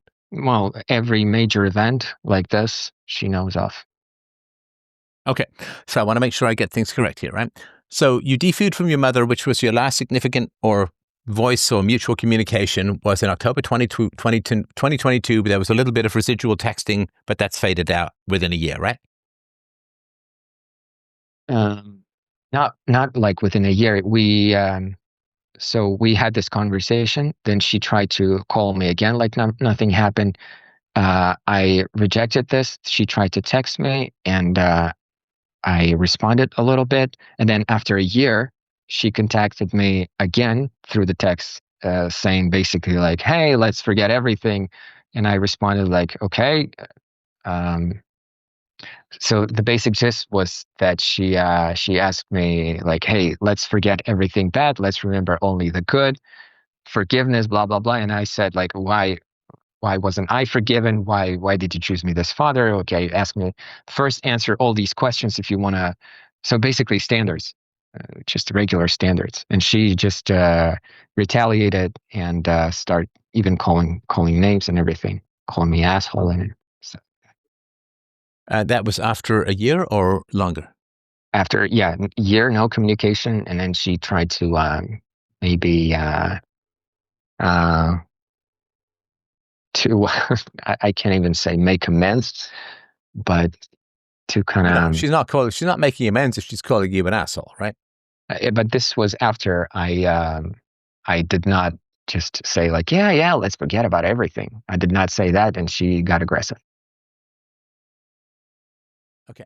So, And after this, we only had like a couple of text messages here and there, mostly her, and why are you texting. still, I'm not saying whether it's right or wrong. I just want to understand why are you still in communication with this woman who still calls you an asshole? That's a good question. I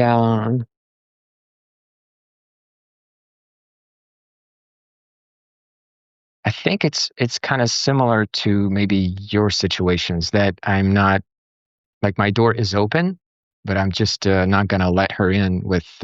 Sorry. I mean, that was a good attempt at aligning yourself with me, but it's not accurate. Mm, so my approach is I this. I don't have people in my life who call me an asshole. What do you mean you don't have people in your life? I don't text back and forth or try to reason with people or if they call me an asshole, because that's verbally abusive. And that's a shitty way to treat someone. You do. You'll still text with her, you'll still go back and forth with her. And that's not a big condemnation, but it's a fact, right? You're right. It is a fact. Okay. So it's not So, the same. Somebody calls no. me an asshole, they can fuck off. I mean, maybe if they say, "Oh my gosh, yeah, I can't believe I did that. That was really rude. That was really terrible. Blah blah blah blah blah. I'm going to go to therapy or anger management." Okay, but then maybe I don't know, right? But that's such a theoretical. It doesn't really matter, right? That's a good question. Why my door is still open? That's what I'm trying to ask because I thought it was closed for the most part. I mean, almost exclusively. So why is your door still open? Do you think I know the answer to this? Well, somebody does, and it's more likely to be you since it's your life. Here's another question: why does your wife allow this? Why does she She not say, "Hey, this woman beat you as a kid. She was incredibly rude to you as an adult. She called you an asshole when you asked her some reasonable questions. I don't. Why would you have her around? Why that's is your wife not saying, bro, this is terrible. What are you doing?" that's correct. This was my this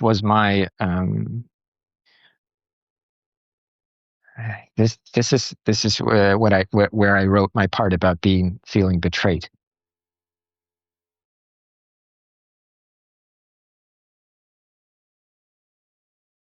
So I also asked this from her, like, why she did all No, these no, things no. to me. Ugh. Okay, what am I not getting? Tell me. She's following your lead. She's following my lead.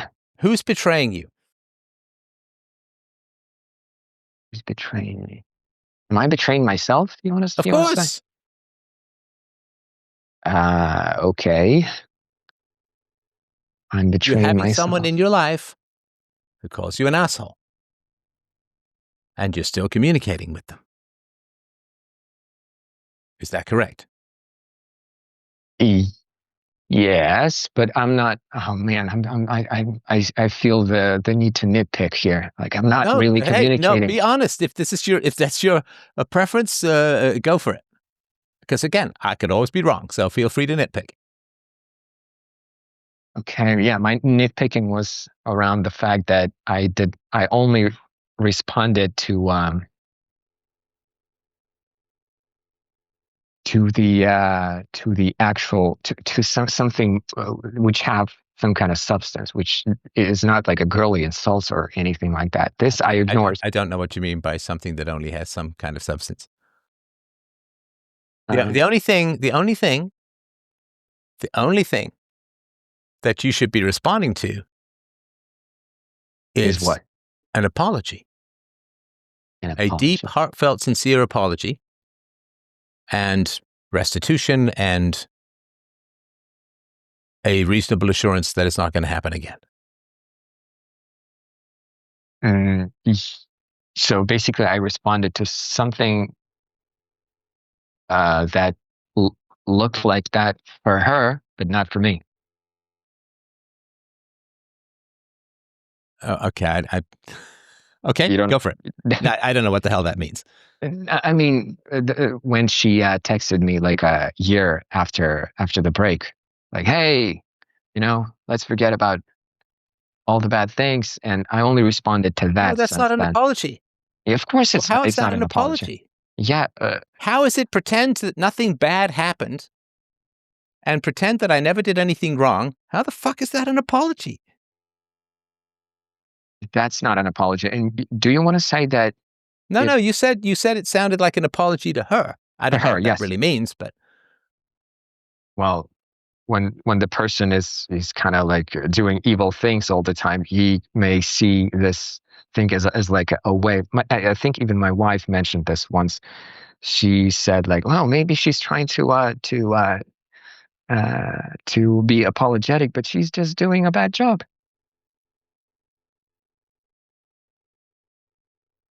When she, but you can say that about it. Somebody stabs you in the throat and say, well, maybe he was trying to give you a tracheotomy, but he was just doing a bad job. A thief steals your wallet. Well, maybe he was trying to return your wallet. He's just doing a bad job. That doesn't mean anything. You can yeah, say that about anything. for me, yes, the same thing. It doesn't. Okay, so now you're taking me off to your wife here. Okay. Why are you having someone in your life who's an unapologetic verbal abuser calling you an asshole and not apologizing for it and not fixing it and not getting help or anything like that? Why do you have, and listen, maybe that's a good reason. But that's my question.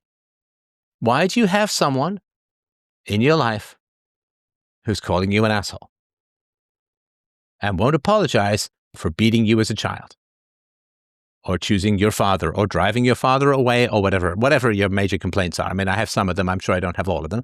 Why do you have someone welcome in your life that you're engaging with who has this kind of behavior? She's not welcome in my life. I'm not really engaging with her. That's the thing. Okay, so now that's just weasel words. Do you engage with her? Do you respond to her? Do you text with her? Again, the last time I did it was October 2023, basically, when I responded to this thing when she said, let's forget about everything. After So this, that was the last time that you had any interactions with your mother was October 2023. I also texted her once when I found out that she was sending. Okay, go on. I I found out that she was sending money to my wife, um, so she could buy stuff for my kids. Okay. And I texted her, stop doing this. I I don't like it, and that's it. Why did you text your mother with this? And I'm not saying you're wrong. I'm just kind of curious. I wanted her to stop this. But why didn't you just ask your wife to send the money back? I I did, and Okay, good. So that was solved. that was not solved. She didn't send this back. Your wife didn't send the money back? No, no, she didn't. Why not? She said because, oh, it's not for me. It's just for kids and all this stuff. And I was putting this up for, quite some time. Okay. So I appreciate that update. So October 2023 was the last time you had any interaction with your mother. And do you consider yourself, since you considered yourself not defooed in October 2022, do you consider yourself defooed in October 2023? Well, she's not welcome. I'm not, You have no interactions with her. You don't contact her, and you're not trying to fix the relationship. You're accepting the way she is, and you have no plans to initiate any particular contact. yeah, that's describes it quite well. But at the Okay. same time, So can we hang on? Because I don't want to get tripped up on this language forever and ever. Amen. Are you sorry. defooed as of October 2023? Since you told me you were defooed in October 2022, and that's fine. If you want to extend it by a year, this is not a court of law. You can change whatever you want, right? So do we just say then you're defooed as of October 2023? Yeah, we can say so. Okay. No, not can we say so. Is it true? Mm. Okay, you know what? I really need to see my history with this. Let me have a look. Okay, October 2023.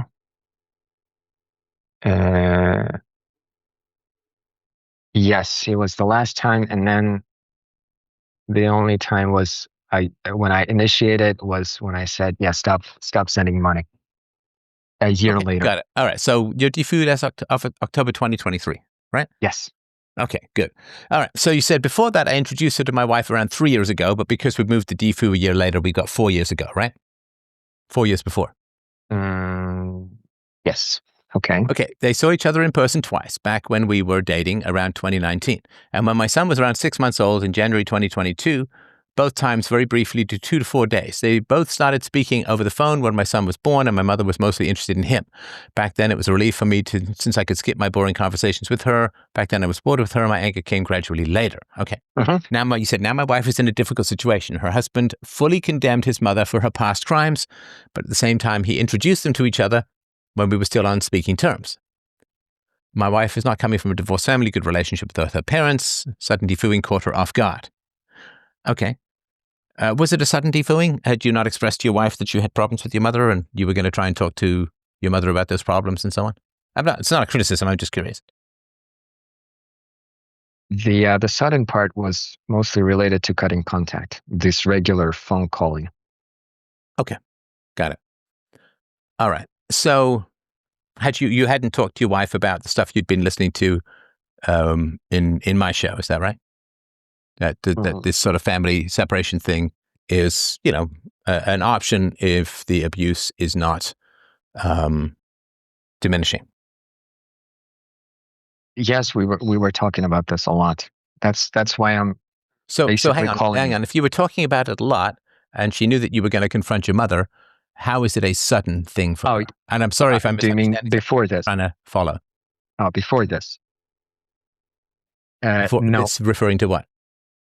If you're talking prior to this phone call in October 2022, then before this, we were not really discussing much about this. All the discussions came later. When I did this. Okay, so you were listening to me, learning for a couple of years, learning about the DFU stuff. You knew you were going to confront your. Sorry, go ahead. Not really, for like 3, 4 months, as I. Okay, so for 3 4 months, you were listening to me about the Defu stuff. You decided to have a confrontation with your mother. And was it your thought when you had the confrontation with your mother that if she escalated or continued to be abusive, that a separation from your mother or a Defu was on the table, was a possibility? It was not like it was possibility. It was just something that I would be um, happy for. Okay, so a probability.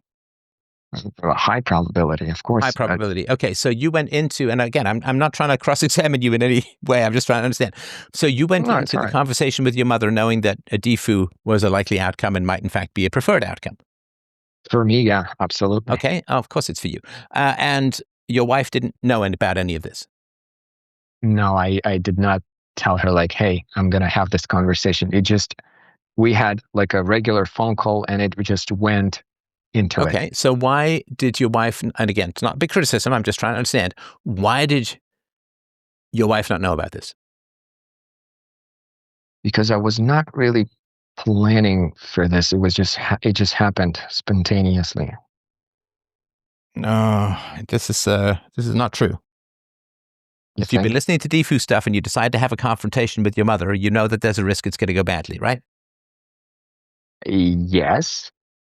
Okay, so why wouldn't you talk about that with your wife ahead of time? I've been listening to this thing about maybe not seeing parents. I'm really not enjoying my conversations with my parent, with my mother, and I'm going to confront her, but it might go badly, and I might end up separating from her.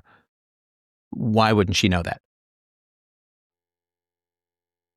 Oh, that's a good question. Oh, good. I'm glad we finally got to the good part of the question. I'm thrilled because I felt it was a good question. But go ahead. No, no, no. Seriously, you're doing fine. I mean, and just it's me who are a little bit confused here. Why did it not? Why I did you talk think to your wife about what was going on with her mother-in-law? why it's a good question. Why?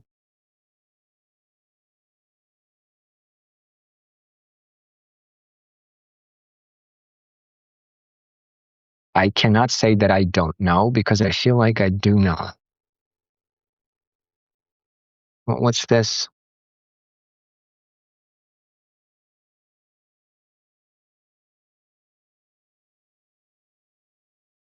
Well, let me ask you this. What do you think your wife would have said if you'd said, I'm going to sit down with my mother and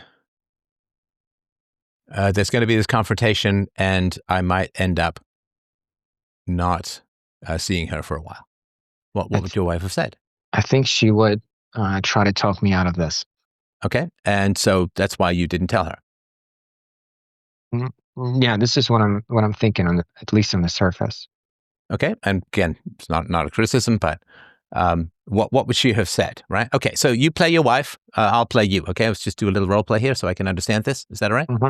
Okay. Okay, honey, I've been listening to this guy up in Canada, and he says you don't have to be in abusive relationships, even if it's parents.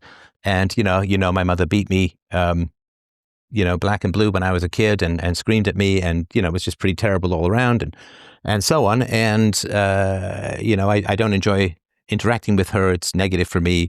And I think especially if, we're married to you, you're wonderful. She's very different. You're going to be a much better mother. It's really highlighting for me, blah, blah, blah. So I'm going to have a confrontation with my mother, but I just want to tell you ahead of time that if it goes badly, if my mother continues to be abusive, I might take a break from the relationship with her. Mm. Why? What kind of guide did on the internet tell you this? What is this? Sorry, what do you think he told me? To separate from your family? Sorry, What do you that's mean not. by this? Sorry. That's not, what did I just say though? That's not what I said. Oh, cool. Okay. And what did you say? But you were just here. What do you mean? What did I say? You were just here. I was just talking. It's literally 10 seconds later and you don't know what I said? Okay. Well, Pretty rude, isn't it? And then you just make something up? That's really rude. with all due respect, I love you to death, but that's really like telling you something really personal and important to me, and you're not even listening. Okay, I'll tell you what, why don't we take a break from this conversation and let's figure out a time when you're actually able to listen rather than just look at me and pretend that we're listening. Why don't we take a break and then you can tell me when you're actually going to be listening? I mean, unless you want to do that now. I would rather not have this conversation ever because I'm tired because this, that, and the other. What are you talking about? Sorry, you don't know what I'm talking about? I just told you what I'm talking about. Yes, I understand what you're talking about in terms of the meaning. I Okay, so mean, if you understand what I'm talking about, why would you say to me, what are you talking about? what is this? Sorry, you're We're, not answering my question. If you know what I'm talking about, why would you ask me what I'm talking about? You understand that's kind of confusing, right? well, yes, it's confusing. Okay, so maybe try not to be so confusing, right? Because it's kind of hard to communicate if you're being really confusing and contradicting yourself from one 5-second time slice to the next, right? Okay, so let's start again. What did you get out of what I said about my mother? That you want to separate from her? Sorry, are you asking me or telling me? It's a question. Okay, Yeah, so it is a if I question. just told you what I was thinking, I'm not sure why you'd need to guess. Like if you say to me, we're going to dinner at Luigi's tomorrow night, and I say, okay. And then I say, so we're going to set fire to a Pizza Hut tomorrow? You'd be kind of annoyed, right? Yeah. Yes, you're So right. you're trying to draw me into a life of crime here by burning down a Pizza Hut? It's like, no, that's not what I said. I said, we're going to go for dinner at Luigi's tomorrow. Where did you get that thing from? Right? That would be annoying, right? Okay, so you're saying you're just gonna have a conversation that might There. Okay, good. lead to this. Okay, fantastic. So you kind of were listening. So I appreciate that. So, yes. Okay, so I'm going to have a conversation with my mother. Why? Because you want to talk about your childhood again, and Sorry, what do you mean by again? Have I had a lot of conversations with my mother about my childhood? yes, you did. I think so. Yes, Okay. So I want to talk with my mother about my childhood. Okay. And why do I want to talk to my mother about my childhood? because you are not happy about it, and So because wait, sorry, is it because I'm just not happy? Like somebody brought me the wrong food at a restaurant and I'm just sending it back? What do you mean? I'm just not happy. Did my mother do things that were wrong as a mother? yes, she did. Okay, so it's not just that I'm not happy, right? And What do you think my complaints are? I mean, I've mentioned them obviously, or more than mentioned them over the years. What are my major complaints regarding my mother? that she was abusive, she was neglectful, and yeah, that's about it. Okay. And what do you think are the pluses for me in my relationship with my mother? What are the things that make me happy and satisfied and enjoying my contact or my relationships with my mother? I don't know. It's a good question. You tell me, maybe. Well, nothing really. I mean, I don't look forward to talking to her. I find the conversations very boring, and I kind of dissociate. Like I'm not present in the conversation, and so it's mostly negative. And I want to try and find something positive in my relationship with my mother. Right? Does that make sense to you? But do you really? Do you I'm really? sorry. But do you really want to find something positive, or you just want to get your revenge on her for all that she did to you? Sorry, if I wanted to get my revenge on my mother, I'd hire criminals to beat her senseless, as she did to me. She beat me senseless. So I'm not sure what you mean by revenge. Well, revenge that is I'd go to the Godfather, that is not and against I'd the offer to law. do him a favor in return for somebody beating up my mom, right? So I'm not sure what you mean by revenge.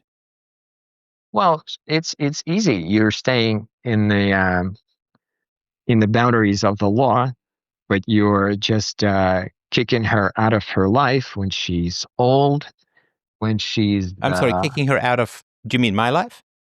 yes. Okay.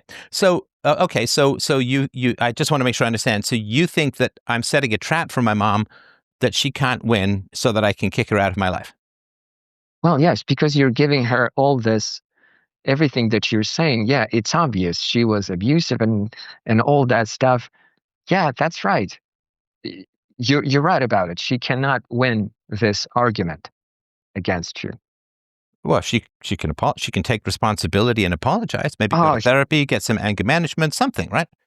yeah, but she kind of she apologized already. No, she hasn't apologized. She apologized with her in her conversation with me. No. Okay, honey, love of my life. Which one of us is the expert on whether my mother has apologized? You or me? Is the wronged party not the expert on when the apology is satisfactory? She didn't beat you. She didn't scream at you. She didn't drive your father away. Well, she did it, and whether you like it or not, she did it. Sorry, I'm not sure what you're saying. Well, Are you saying she that my mother did what she did? That's your big stellar contribution to this conversation, to remind me that my mother did what she did? That's not very helpful, honey. Come on. no, You need to up your game just a little bit. no, wait a second, wait a second. She mentioned that she feels sorry about this when we were talking about this, and yeah, she Yes, feels but nothing's sorry. changed. Uh, yeah, because she cannot really change herself at this point. Okay, so She's dead in fantastic. her tracks. So hang on. So you're saying that my mother can't change, right?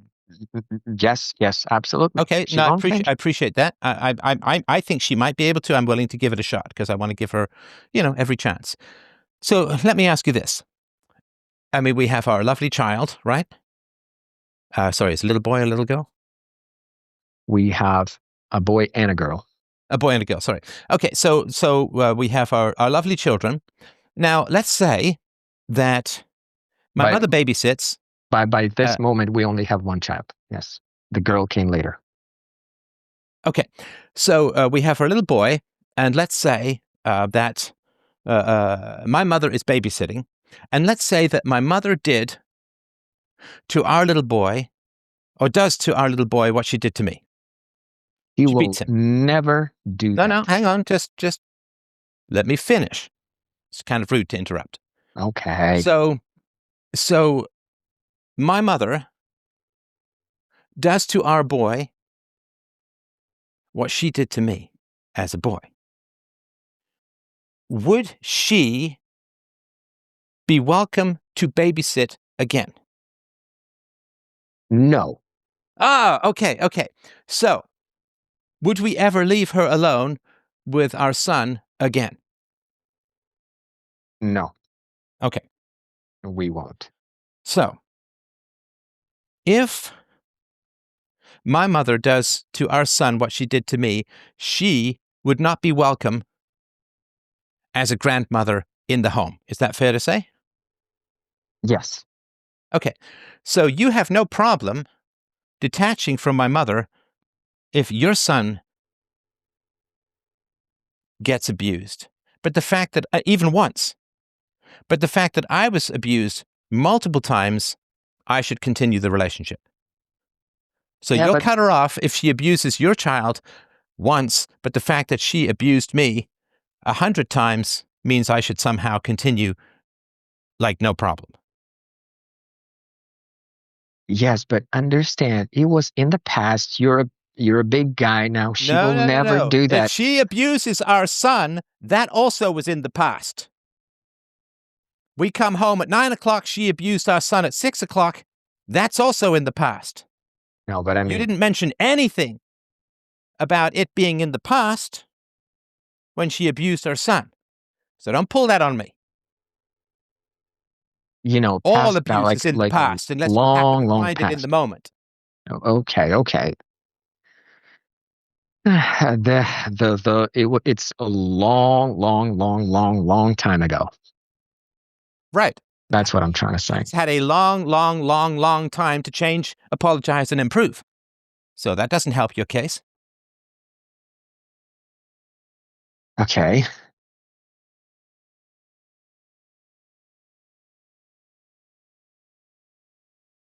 Okay, where are we going with this? Okay, so Why is our son worthy of protection, but I'm not? because you're not a little boy anymore.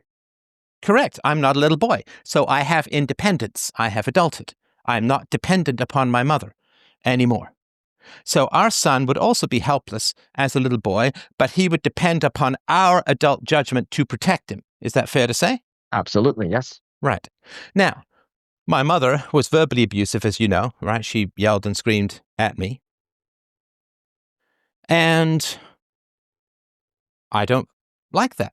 Do you think that, let's say that a friend of yours called you a bitch and an asshole? Would you expect me to be friends with someone like that? No, not really. Sorry, what do you mean by not really? You mean somewhat? Because I don't have people like that in my life who would do that. Exactly.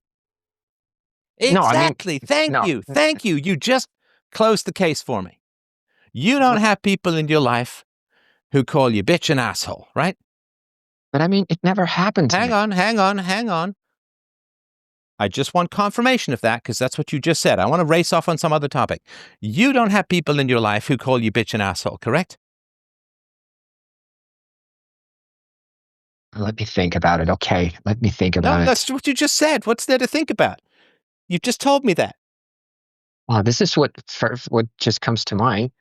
Okay, that's First good. thing. So you wouldn't want me to be friends with someone who called you a bitch or an asshole, right?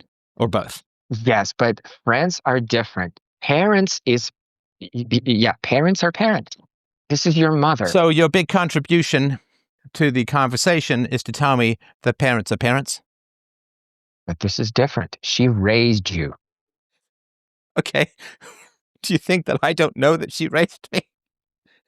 Do you think, I mean, I have literally been referring to her as my mother. Yeah, but Why do you think I don't know that she raised me? I think you don't know this because you are trying to pull off this. You think I don't know that my mother raised me? Come on. No, Come on. I know this. I know. No, I can't let you say these ridiculous things. Sorry, honey. Like I just can't. I mean, if there's something bothering you about what I'm saying, then you can tell me that. But don't insult my intelligence and your intelligence. Actually, don't even insult your intelligence by telling me that I'm not aware that the woman I call mother raised me. Come on, like, let's not go down that road. That's ridiculous. Okay, so you don't have people in your life who verbally abuse you, right? Yes, yes. Okay, and listen, I would obviously I'm not want thrilled. that, at least. Yeah, so I'm certainly thrilled that your parents didn't do that to you, and of course I envy you, and I think that's great. So I will tell you my standards with regards to my mother. If I tell her the things that she did that was wrong, if she calls me names like selfish, stupid, asshole, or something like that, right? Then I don't want her in my life. Because I don't want to have someone in my life that if I'm honest with them and not abusing them, that they abuse me and call me names. If Okay. if my mother, let's say my mother calls me an asshole, why would I want someone in my life who calls me an asshole when I'm just being honest about my experiences of them? Okay. Fair enough. Good. So I think we're in agreement then. So then I go and talk to my mother. I tell her the issues that I have. And if she verbally abuses me, then you're fine with me taking a break. Yes, I guess you can do Good, that. good, You fantastic. can So do that. what's with all the confusion? I mean, we're on the same page here, right? By we, you mean you and I, or? Yeah, you and I. Me and my I wife? don't know what my mom's going to do. I mean, I have a suspicion, but I don't know for sure. If I knew for sure, I wouldn't have the conversation, right? So I don't know what my mom's going to do, but we're both in agreement that if she calls me pretty terrible names, that I'm fine to take a break from her. Okay. All right. In the same way that, look, if some family member were to call you a see you next Tuesday or a bitch or an asshole, and I'm sorry to even use these words in your vicinity, I apologize. But if somebody were to call you that, I wouldn't want you spending time with them because that's kind of a crazy, mean person, isn't it?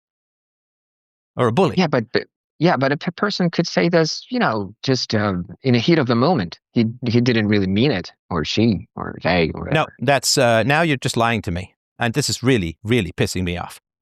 Now you're just straight up lying to me. How's that lying? You're lying. Okay, You said explain to that. me you would not have someone like that in your life. And now you're saying, well, in the heat of the moment, if they didn't, that's not what you said. And you're not even acknowledging that you're changing the entire equation here. This is manipulative as hell. You know what? You're right. I think, yeah, I was a little bit too quick to jump on a thing that I wouldn't have this in my life or whatever. Yeah, you know what? Yes, if it's the heat of the moment, if the person is just emotional or like that, maybe, yeah, maybe, Okay, so if they made a mistake in calling you a bad name, right? yes. Then what would they have to do to fix it? If someone called you a bitch or an asshole or something like that, how would they fix it? No, it depends on the person and the situation. No, it doesn't. No, don't get all relativistic on me. Come on. How would somebody fix it if they called you a horrible name? You wanna say that you gotta get an apology. That you I don't know. What is your standard for somebody who's done you a terrible wrong to fix it? well, if it's some kind of friend or whatever, then yeah, apology would be good. But I wouldn't expect anything like this from my parents Right. or You've never experienced anything like this from your parents. I have. So how dare you tell me how to handle something you've never even had to face? Do I tell you how to deal with your period? Do I tell you how to deal with the pain of childbirth or cramps? I don't experience those things. So I shut up and listen when you're having difficulties. I don't give you, oh, well, here's what you need to do with your period pain. Here's how you need to psychologically handle the pain of childbirth. Wouldn't you just kind of laugh at me? How dare you tell me how to handle an abusive mother when your mother is nice?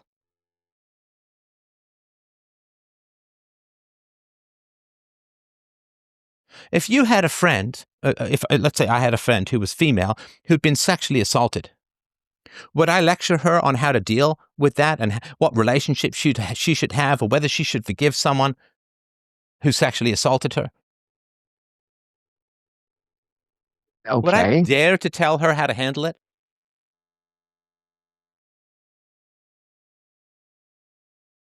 Your mother's nice. I love that about your family. I love it. I think it's great. But you could stand to have a little more curiosity and a little bit less lecturing me on something you've never even experienced, honey. If I've never been to war, I don't lecture people who've been to war on how they should think and feel about it. I just listen because I don't know. I don't lecture people on things I've never experienced and don't understand. Do you see what I'm saying? Okay, yes, I'm listening. So, if somebody calls you a bitch or an asshole, or both, then they owe you an apology. Right? Because if you are a bitch or an asshole, but you're not, but if you are, then they shouldn't be friends with you. And if you're not a bitch and an asshole and they call you a bitch and an asshole, they're just being a bully and mean and trying to break you by being verbally abusive, right? So they owe you an apology because they're wrong. And the fact that they owe you an apology is so that they understand that what they did was wrong. And listen, when our son gets older, guess what? He's going to push some kid and take their toy, right? And we're going to say, give the toy back and say you're sorry. Can you imagine doing that as a parent? Yes, absolutely. Okay, so a 3-year-old has to apologize for a wrongdoing, right? Now, I don't just mean mouth the words. We sort of have to explain to him why it's important, right? Yes. Okay. Okay, if I do something that hurts you, do you expect an apology from me? If you were wrong, yes. Well, yes, if I'm wrong and if I say something mean to you or I do something mean to you, I don't just mean like accidental. Even with an accident, I say I'm sorry. That's way, I'm so sorry I didn't mean to. That was a total accident. But I'll be more careful in the future, whatever, right? Yeah, that would be Because nice. the reason we want apologies is so that we can begin to trust that the behavior is not going to happen again, because people who refuse to apologize are planning on doing the same thing again. Or even if they're not planning, they'll let themselves. So let's establish this. If you say, well, in the heat of the moment, somebody might call you an asshole or a bitch, but obviously they feel bad about it, right? Because they recognize it's unfair and they don't want to do that, right? Well, yeah, And so the way that after they some time. communicate that is through an apology, right? Okay, yes. Can we agree we would want a 3-year-old to apologize? You'd want me to apologize. And parents aren't magically immune from moral requirements, are they? I cannot agree with that. Okay, fantastic. So parents can murder at will and can never be charged with a crime because they're immune from moral requirements. Wait a second. Why are you going to this extreme now? No, you said you can't agree that parents are not immune to moral requirements. So you're saying parents are immune to moral requirements? I'm just curious what moral requirements you're talking about. I assume, of course, you're not saying that parents can murder at will. No, no. Okay, can parents steal at will? Oh, No, okay, can they assault people at will?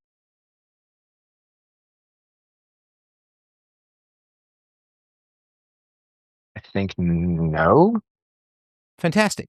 So if they assault someone, then they would be criminally liable and should go to jail, right? Just as if they assault, like if they go and assault someone in a restaurant or, whatever, right? So they're not immune from those moral requirements, right? But why are we going legal if we're talking about morality? Well, do you not think that the law has anything to do with morality? Well, yes, but Okay, good. So parents are liable for assault, right? yes. Okay. Does it really matter how long ago the assault occurred? Would they still be, maybe not legally, a statute of limitations, would they be morally in the wrong if they assaulted someone, say, 5 years ago, Yes. 10 years Yes. ago, Yes. 10 years 20 ago. years ago? 20 years ago. I don't know. Seems like a long time. No, I didn't say would we charge them because eyewitnesses all gone and all that, right? But would they be morally in the wrong for assaulting someone 20 years ago? Still to this day. Would they be morally in the wrong for assaulting someone 20 years ago? Yes. Yes. Okay, because that's what happened to me, right? My mother assaulted me repeatedly 20 years ago. Is this like a first degree? What are we doing? Yes. Yes. No. Okay, Yes. you Yes. notice No. that whenever you lose the argument, you just change the subject, right? You said parents are morally responsible and liable for assault that happened 20 years ago. My mother assaulted me repeatedly 20 plus years ago. Okay. If, let's say, somebody calls our son a little prick and an asshole to his face, right? Would Yes. that Okay. person be in the wrong? Well, our son didn't do anything wrong, I guess. Sorry, are Yes. you saying that there's something our son could do wrong that would justify somebody calling him a little prick and an asshole to his face? Well, maybe. Maybe. Wow. Okay. Well, we'll have to have another conversation about that another time because I think, okay, what about if he's under 10 years old? And under 10 years old, what if he do, yeah, something really bad? Like what? Hmm. I cannot even think about this. It's Okay. something bad. I So don't let's know. say that we hire a babysitter, and the babysitter screams at her son at the top of her lungs and terrifies him. She screams at him for like 2 hours, and he's shaking. He's wet himself. He's terrified. Would that be Okay. something that would be bad? From coming from babysitter? Yeah, That's horrible. it is. I agree. What if it was a teacher? Okay, yeah, that's horrible. Okay, what if It's almost so a caregiver who has authority over a child should not be screaming at that child for 2 hours straight, right? where are you going with this? She No, no, she I'm just did not. asking you questions. I'm Just answer the answering. questions. Okay, yes, yes, yes. Okay, good. That's not You know, good. my mother did that to me, right? Yes, yes, she did that to you. You And remember after I punched the boy. uh, okay, Okay, and she's never apologized for it. She's never even admitted that there was a problem. no, she didn't. Okay. So is it unfair for me, especially because I'm a provider and protector for this family, right? My major issue is, of course, it's twofold. One, I don't want her around my son. Number two, I don't want her to exercise dominance over me in a negative way because I need to have authority with my son. I don't want my son to listen to me being berated by my mother or being even bored by my mother, because then it's like, why is daddy talking to someone who's boring? Well, she must have power or authority over him. I need to assert my authority in my family in a positive and helpful, healthy way. So I can't be bossed around by an older woman. You understand? I mean, I'm not saying you'd understand that because like it's a bit of a male thing, but you can understand it, why it might be important to me, right? Yes, you told me this a lot of times Okay, good, already. good. I still don't So understand. I'm sorry, go ahead. I just still don't understand how's this gonna affect you negatively. This whole thing. She's just your mother and it happened a long time ago, and she might do No, no, no, but a it's, bad hang thing. on, hang on. But I still can't be honest with her about anything. But you were about to get really honest. What are you talking about? Right. So, and you're resisting that. You're saying that's bad. I'm not saying this is bad. I'm saying the separation is bad. Okay. So let's say and the reason I need to be honest with my mother is I'm looking at our son and I'm remembering what my own childhood was like. Right. Yes, you told me that. That's going to happen. Right. Okay. So I need to be honest with my mother. Otherwise, she's exercising unhealthy dominance over me. In other words, she's kind of, quote, forcing me to lie in order to be in a pretend relationship, right? Okay. So I need to be honest with my mother. Like, how can I tell my son, son, it's really important that you tell the truth. Be honest, don't lie to me, if I'm lying to my mother? What do you mean lying to your mother in My this mother calls context? me up and says, how was your day? And if I've been spending the day thinking about how she abused me as a child, can I tell her the truth? Yes, you can. Okay, Tell her that. fantastic. So I'm going to go and tell Okay. her the truth. So you don't have any problem with me going to tell my mother the truth, right? You don't have any problem with me being honest, right?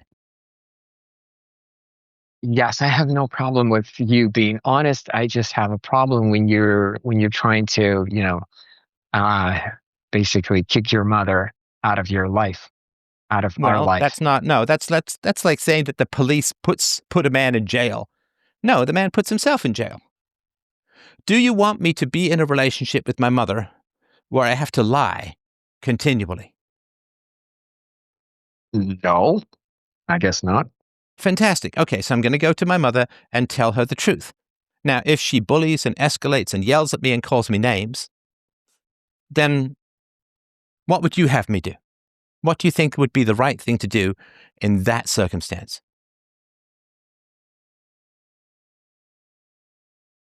I don't know. I feel like you are both just don't want to come No, to no, any kind no, of conclusion. don't fade out on me. You've got strong opinions about this. Just be honest. I go to my mother, I tell her the truth. She escalates, she yells at me, and she calls me an asshole. What do you think I should do?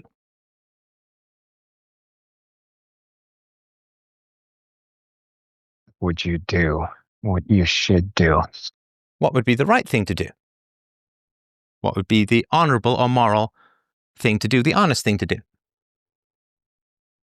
If my mother is forcing me into a position where in order to spend any time with her, I have to lie. And by the by, she's now verbally abused me not 20 years ago, but 2 minutes ago. Because you said, well, it's deep in the past. What if it's not deep in the past? What if it's right now? Mm.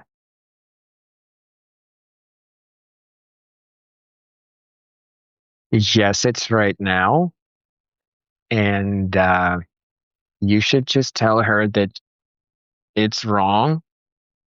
You Okay. should And know I better. tell her that it's wrong. And she says, you're a selfish prick. I'm just saying, what if? I mean, I know my mother a whole lot better than you do, right? So what if she continues to aggress against me, to be verbally abusive?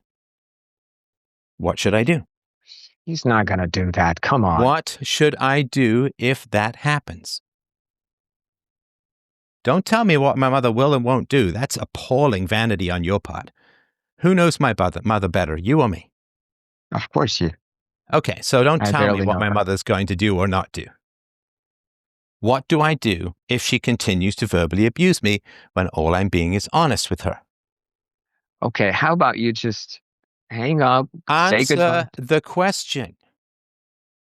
Well, stop the conversation. Just stop the conversation. This one, this particular one. Okay, so I should get up and leave. Well, in this particular moment, yes, but not in like a general sense.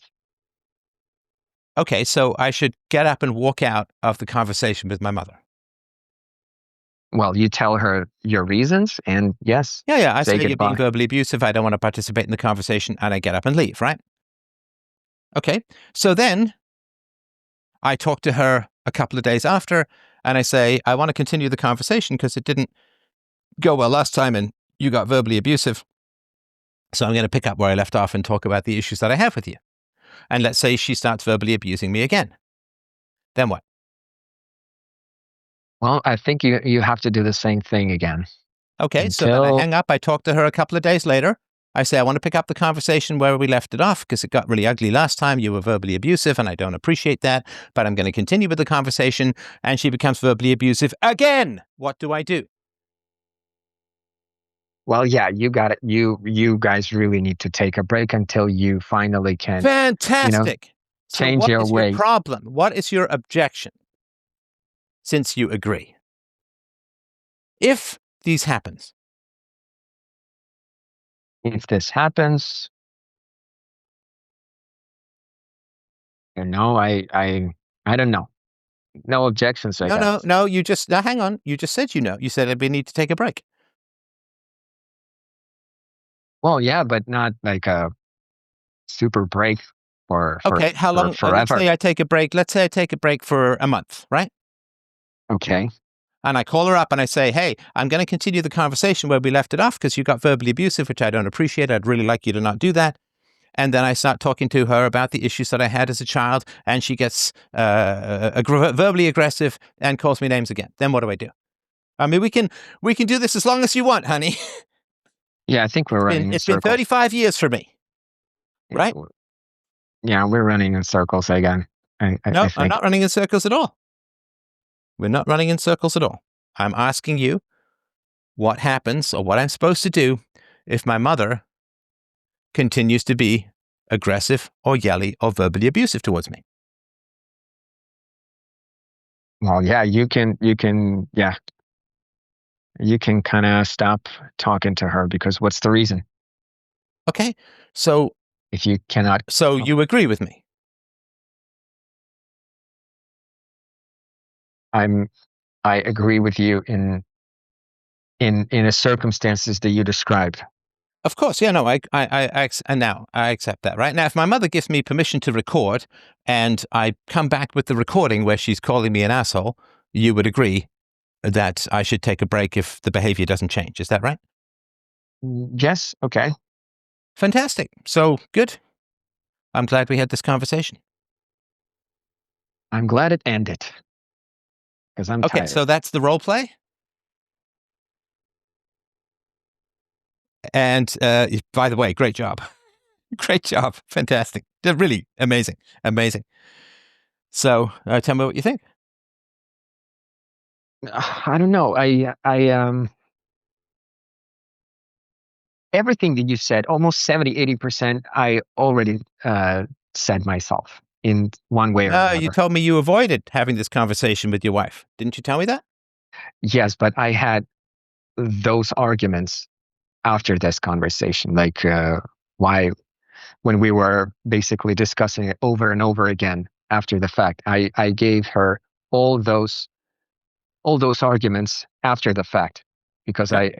I only I only basically came to them later on because my decision to take this break was kind of spur of the moment, even though it was just years and years and years build up to this. But then I was able to formulate my thoughts clearly. Okay, so let's dip into the role play. And I know we've talked for a long time, so we'll keep this one brief. Let's dip into the role play again, right? Okay. Honey, I don't like the fact that you're in contact with my mother. Okay. Again, really? Don't we have better things to discuss? We have so many problems here. I'm sorry, Why are you why trying to this tell again? me what's important to me? I don't understand. Yeah, I don't No, understand but why you this can't is tell, you hang important on. to you. You can't tell me what's important for me. I'm not saying I'm mad about the fact that this thing is still important to you. Like move on. But it is still important to me. So you got to deal with that, right? Yeah, I guess I have to. Okay, good. Okay, so I don't like the fact that you're still in contact with my mother because she's never apologized to me.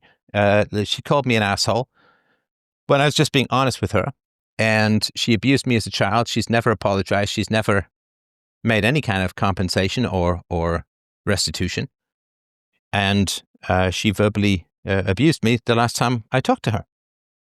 So I don't like the fact that you're in contact with somebody who's been really vicious to me and has done me the most harm of any individual on this planet. What do you want me to do? I You want you did to this. stop being in contact with my mother. That's obvious, isn't it? uh, Yeah, but how do I do this? What do you think? Oh, do you want me to handle it? I can handle it. How do you gonna Oh, do that's this? easy. I mean, yeah, I can do all the technical stuff. I can just block the living shit out of everything and make sure that she can't contact you. We can change your number if we have to. Like that, don't I can handle all that. Don't worry about that. That's totally. I mean, I know. I guess it's a big ask for you. So, but no, I'll handle all of that. Don't worry about it. No, no, this sounds too. No, no, no, no. Do you want me to block her? No, no, I'll do it. You don't have to block her. I'll do it. I'll handle it all. Don't worry about it. Uh, that's awkward. I don't know. Yeah, and This is listen. It's a lot to do with me. I should have been more decisive earlier on, and I apologize for that. Like genuinely, deeply, and humbly, I apologize for that. I should have been like the moment she contacted you after I wanted to take a break from her, I should have I don't know, put my foot down or whatever you want to call it. So that's on me. And as you know, things are difficult with parents, and so I hope that you can understand why that's a challenge. And I understand that it's not easy for you. I really do, but it's got to happen. what do you mean this gotta happen? It's got to happen. It's upsetting for me. It's bad for me. It's negative for me. It's destructive to my peace of mind and my happiness. It comes between you and me. In the same way that if some friend had beaten you up repeatedly, and I wouldn't like that friend of yours, right? You're mixing friends with parents again. Friends are Yeah, not I know, parents. because morality is universal, right? In the same way that you don't get a get out of jail free card if you're a parent, you don't get excuses from morality. Yeah, but you think so. Or let's say that you had a friend who prided himself on beating the crap out of his children 20 years ago. Would I want to be friends with that person? Would I want that person around us and our children? Well, she's not really proud of this. She's ashamed, but No, she's not, because people who are ashamed admit their shame and apologize. she just can't do this. She just Okay, can't. so She's fine. So she's too full of pride to apologize. I don't care why she can't apologize.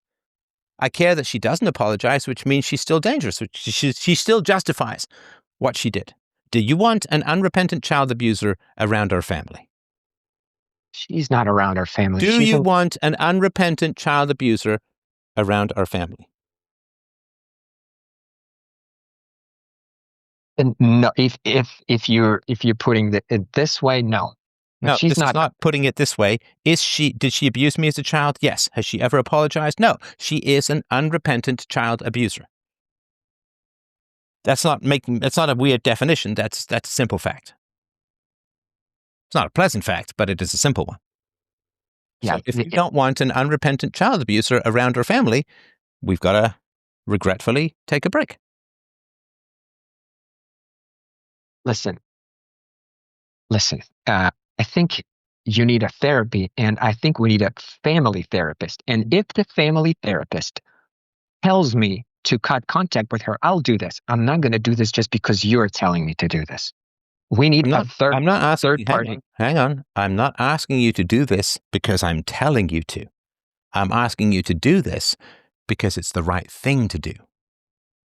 You think Because so? if there was someone who had harmed you, I would not want to be in contact with them, especially if they were unapologetic. I mean, do you remember our vows, right? That we're going to put each other first. You remember that, right? Holding no others before each other, right? That you and I are each other's number one priority, which means if something is negative for you, it's negative for me. If something harms you, it harms me. If something upsets you, it upsets me. I have no loyalties outside the family. And morality, of course, right? But I'd need to have loyalty to morality to even be bothered by this, right? So we are one flesh, right? I mean, we had all these vows to put each other first, to be one flesh. Do you remember all of that, right? Well, you can say so. Sorry, you didn't take those vows? Are you asking me? Did we take those vows? Yeah.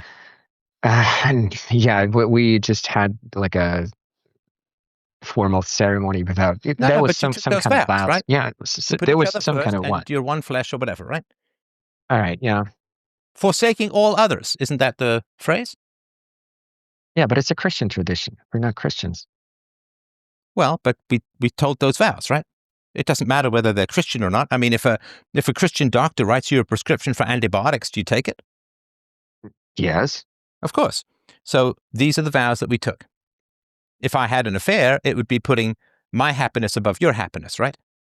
Yeah, and If I betrayal of ran kids. up a big gambling debt, I'd be putting my happiness or my excitement of gambling above what was good for you and the family, right? Yes. Okay. So I don't act in a way that is harmful to you. Okay. So you shouldn't act in a way that's harmful to me, and you being in contact with my mother is harmful to me. So I'm not telling you, I'm reminding you of your vows and that of your love for me, and to do what is best for me, just as I wake up in the morning trying to think about what's best for you and our children. And if something is harming you, I'm not going to do it. And this is harming me. So don't do it. Yeah, if it's harming you, I think you need therapy. If it's harming you. Why? So if I do something that's harming you, the solution is for you to go to therapy. So if I have an affair, just to take an extreme example, if I have an affair and you're upset by it, and I say, well, you clearly need therapy. No, it's first of all, this is extreme. Second of all, it's different situation. It's just some mom It's in the past. worse. Honey, it's How worse. is this worse? Because this woman abused me as a child and continues to abuse me as an adult.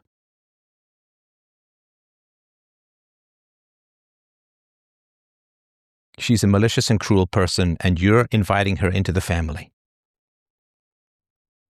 I'm It's not in, cruel. I'm not Yes, you inviting are. her. You are continuing to engage with her after I've repeatedly asked you to stop because she's a cruel and malicious person who abused me repeatedly in the past, continues to abuse me in the present, and won't take any responsibility or accountability.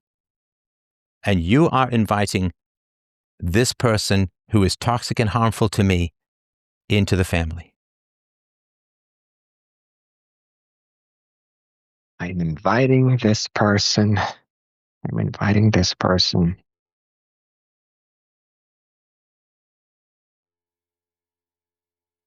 Can we still agree on the fact that, uh, uh, listen, I'm not gonna, I can't do this. I can't. I can't. I can't. No, honey, this is marriage. You, you can do this. That's like me saying, well, I can't be monogamous. My God. It's like, no, that's marriage. Marriage is monogamy. And marriage is you and I are one flesh. What's bad for me is bad for you. What's bad for you is bad for me. That's marriage. So if you're saying I can't do marriage, that's a whole different thing. But what do you mean? What is it you can't do? I can't live with this negativity. Fantastic. I agree with you. I agree with you. I don't want to live with people who have abused me in my family orbit. I don't want someone to be friends with my wife who's also abusive towards me. That's a negative experience for me, and it's easy. We just have to get rid of the person who's toxic and abusive, and the negativity goes away. I completely agree with you. We don't want to live with this negativity. I just, listen, I just don't believe that just because we block her, this will kind of help you with everything. Look at all the other No, aspects but of your that's life. not, hang on. That's not your decision to make. You have to ask me what's best for me. What's best for me is you not being in contact with an unrepentant child abuser who abused me. That's what's best for me. So it's not up to you. It's up Okay. to what's best for me. And you can't tell me what's best for me or not.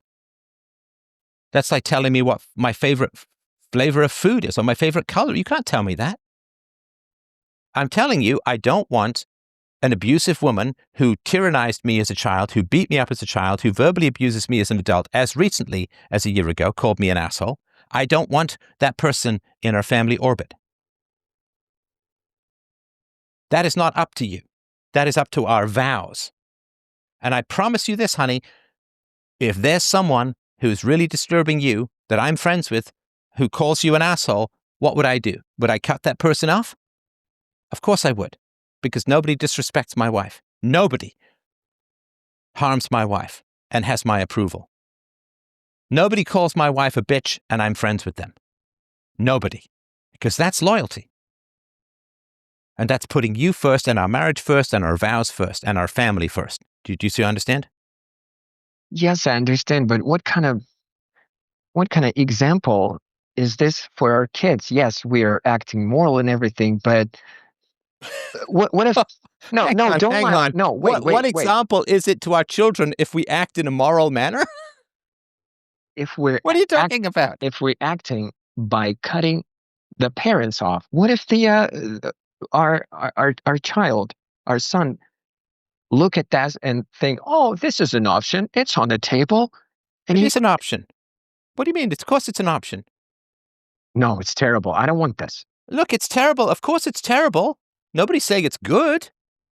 Of course it's terrible, but we're going to be great parents. They won't want to detach from us because we're not going to be beating them black and blue and calling them Yeah, assholes. yes, but it would be for because we said no, you cannot get this candy. Hang on, do you think that I don't want to see my mother because she said no to me getting candy once? Yes, but our children Come could. on. No, honey. That is a grave insult to me. That is appalling. That is horrible to say to someone you love. I'm just saying that No, our no, children. come on. That you owe me an apology for that one.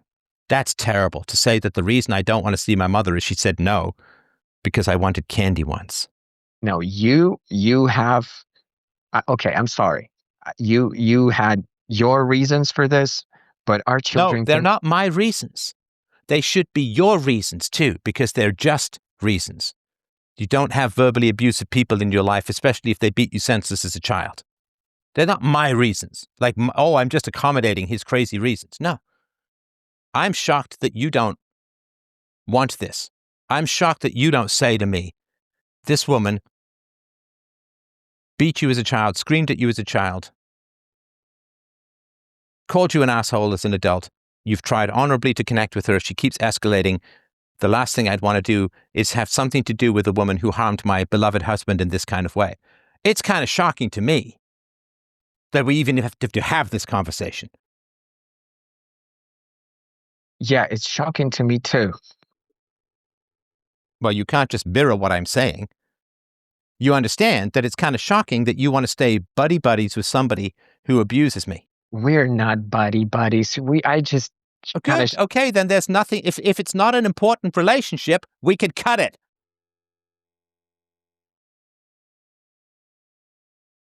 can cut If it, it's not cut it. important to you, great. Then there's no reason to have any discussion. Because the less important the relationship is to you, the more offensive it is to me that you want to maintain it at all. All right. Yes. Yes. Good. I appreciate that. Give me your phone. And then you block. And we're done. Give me your phone, block, and we're done. Now, I I wish mean, your mother might try some other stuff, but the point is we got the principle across, right? I'm just afraid that our kids will get this message the wrong way. Hey, if your kids get the message that you should not have abusive people in your life, isn't that a great message? Yeah, but they can look at the abuse because this generation can see the fact that we're, not giving them candy or, something like that as an abuse. No, because if your children know that you love them and you explain to them reasonably why they can't have all the candy they want, they will appreciate it. How do you know? When they become adults and they still have teeth and they don't have diabetes and they're not obese, they will appreciate it. They won't view it as abusive that you didn't let them live on candy when they become adults. Of course they won't. Because as adults, they won't live on candy either. Well, you never know Oh, come those on. You kids never would do. know. Come on. So this is what I mean by having some kind of authority. And the authority is not bullying. The authority is not you have to do what I say. The authority is act as if you love me and maintain the wedding fast. You Are you can't love talking? someone and love someone who abused them and continues to abuse them. It's just not possible. So you got to make a choice.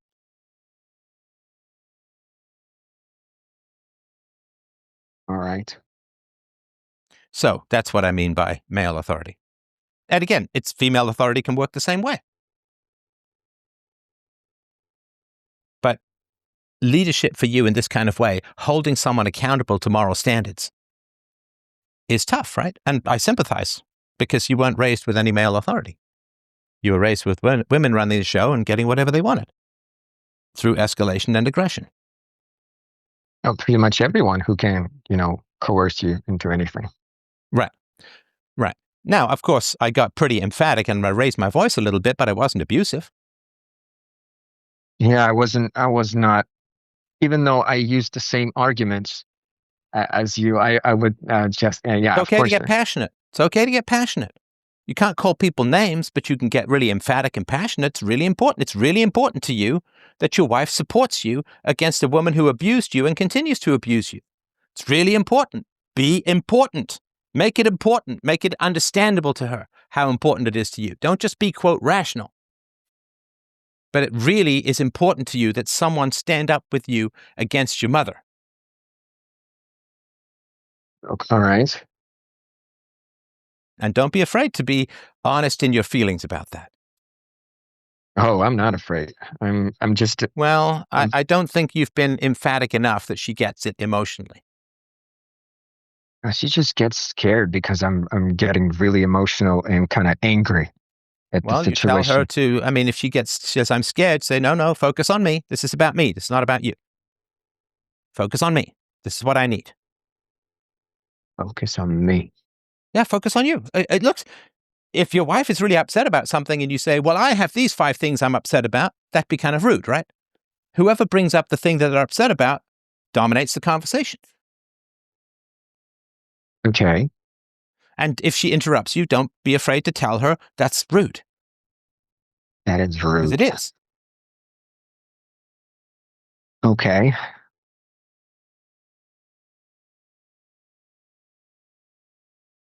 Have authority in the look. You've reviewed this morally.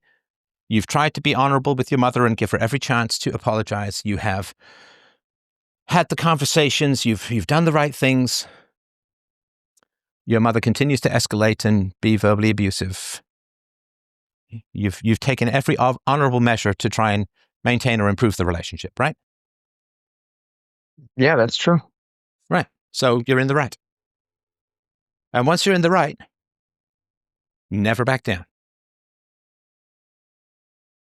You Once you're in know, the right, never back down.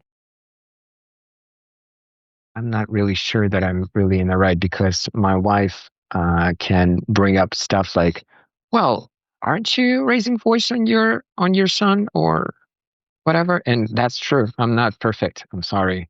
Okay. So then, yes. Okay. So if she says that, she's like, yeah, absolutely.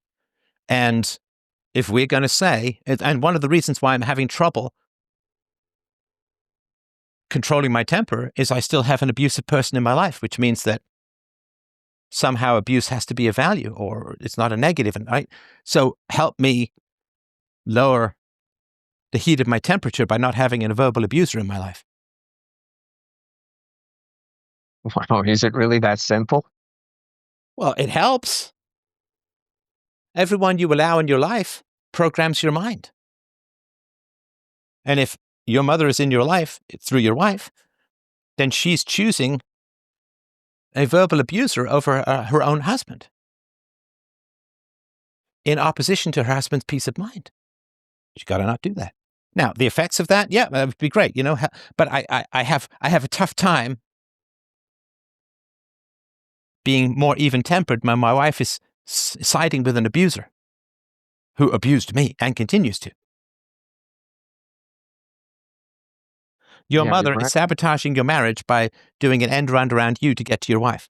Oh You yeah, understand that, right? absolutely. Okay, This so your wife absolutely. is participating in the sabotage of your marriage Oh, enthusiastically to some degree.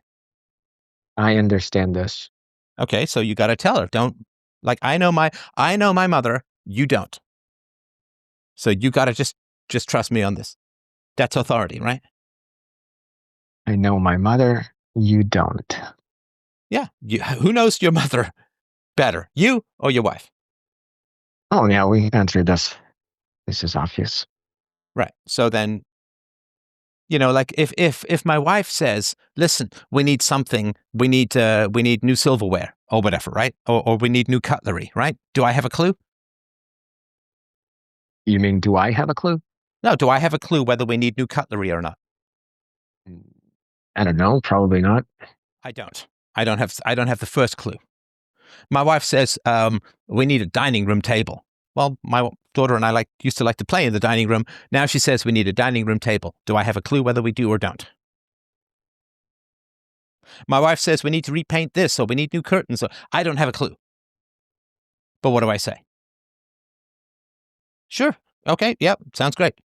Yeah, If I this. say I need another microphone for whatever reason, my wife says, okay, yeah, you can explain it to me if you want, but it doesn't really matter because you have authority. My wife has authority in certain areas where she knows and cares, and I don't know or care much. Yeah, that's one of my issues. I'm not Okay, really so deferring okay, where so I oh, should. sorry. So yeah, so when your wife cares about stuff and it's important to her and it's not important to you, she rules, right? Well, she should. She should, of course, she should. And so if I say I need X, Y, and Z, right? Like I started doing these Twitter spaces, and I tried to get a Bluetooth headset to work with Twitter spaces because the built-in phone microphone is not great, right? Now, I could explain this all to my wife, and she's fine. She's happy to hear or whatever, but you're like, yeah, get what you need. Right? I trust you. Been running this business for almost 20 years. Get what you need. Right? So the person who has expertise rules. That's a division of labor within a marriage, right? But it requires trust. Now, who has expertise in your mother? You or your wife? Obviously, yeah. So she defers to you. It's not up to her. Yeah, you're right. It's your mother and your family, and she has to defer to you. That's what I mean by male authority. And there's things, you got to defer to her on some things as well, right? And I'm trying to say that I think I should start with myself here, because I'm not really deferring in some areas where I should. So I'm not really leading by example. Please. And here's the thing too. Once you defer to your wife in some areas, if she pushes back on areas you're an expert in, what do you say? Hey, hang on. The last three things I just said, okay. Right? Come on. I mean, I'm an expert in my mom. You're an expert in how many throw pillows we need. Yeah, you're right. You're right. I don't know why we need more throw pillows than atoms in the house, but it's a thing. So if my wife says we need more throw pillows, I'm like, okay. That's right. That's right. This is like. And if you say stop talking to my mom, she says, okay. Okay.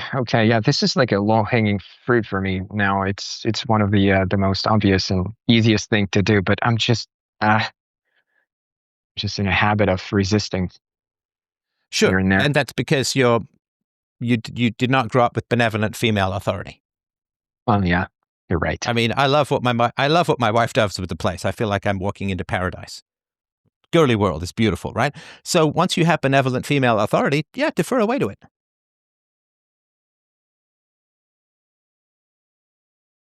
Okay. I mean, what man who's not married gets his blood work done? My wife's like, time to do your blood work. Okay. Okay. Right. So yeah, I mean, if you're having kids with a woman, then you got to defer to her authority, and then she has to defer to where you have expertise. So I think that will help. All right. Is there anything else you wanted to mention? Because we're clocking up for 3 hours here, and I'm running out of inspiration. I'm so sorry. I really don't apologize. I kept it going. There's nothing. You have nothing to apologize for. I'm just telling you that I'm not much good after 3 hours.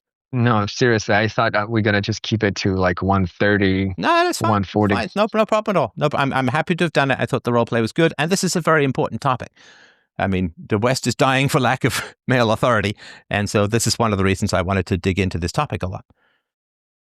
Yeah, and the funny thing is that this is actually not happening in the West, so to speak. Yes, but I mean, the same principles apply. Yeah. And your son in particular, this is why I also wanted to dig into the topic, is your son in particular needs to see male authority. He needs to see female authority, and he needs to see male authority. You're so right. You're so right. Thanks. All right. Will you keep me posted about how things are going? Not only that, I think I would like to tackle a few other things that I wanted to tackle initially. I just went into this direction because this was more important. So yeah, absolutely. Well, yeah, this is pretty important right now. So yeah, just shoot me up. We can do a public or private call, whatever you like. And I really appreciate your time today, and I look forward to the updates. I cannot thank you enough. Thank you, Stefan. You're very welcome, my friend. Thanks for a great chat. Yeah. Goodbye. Bye-bye.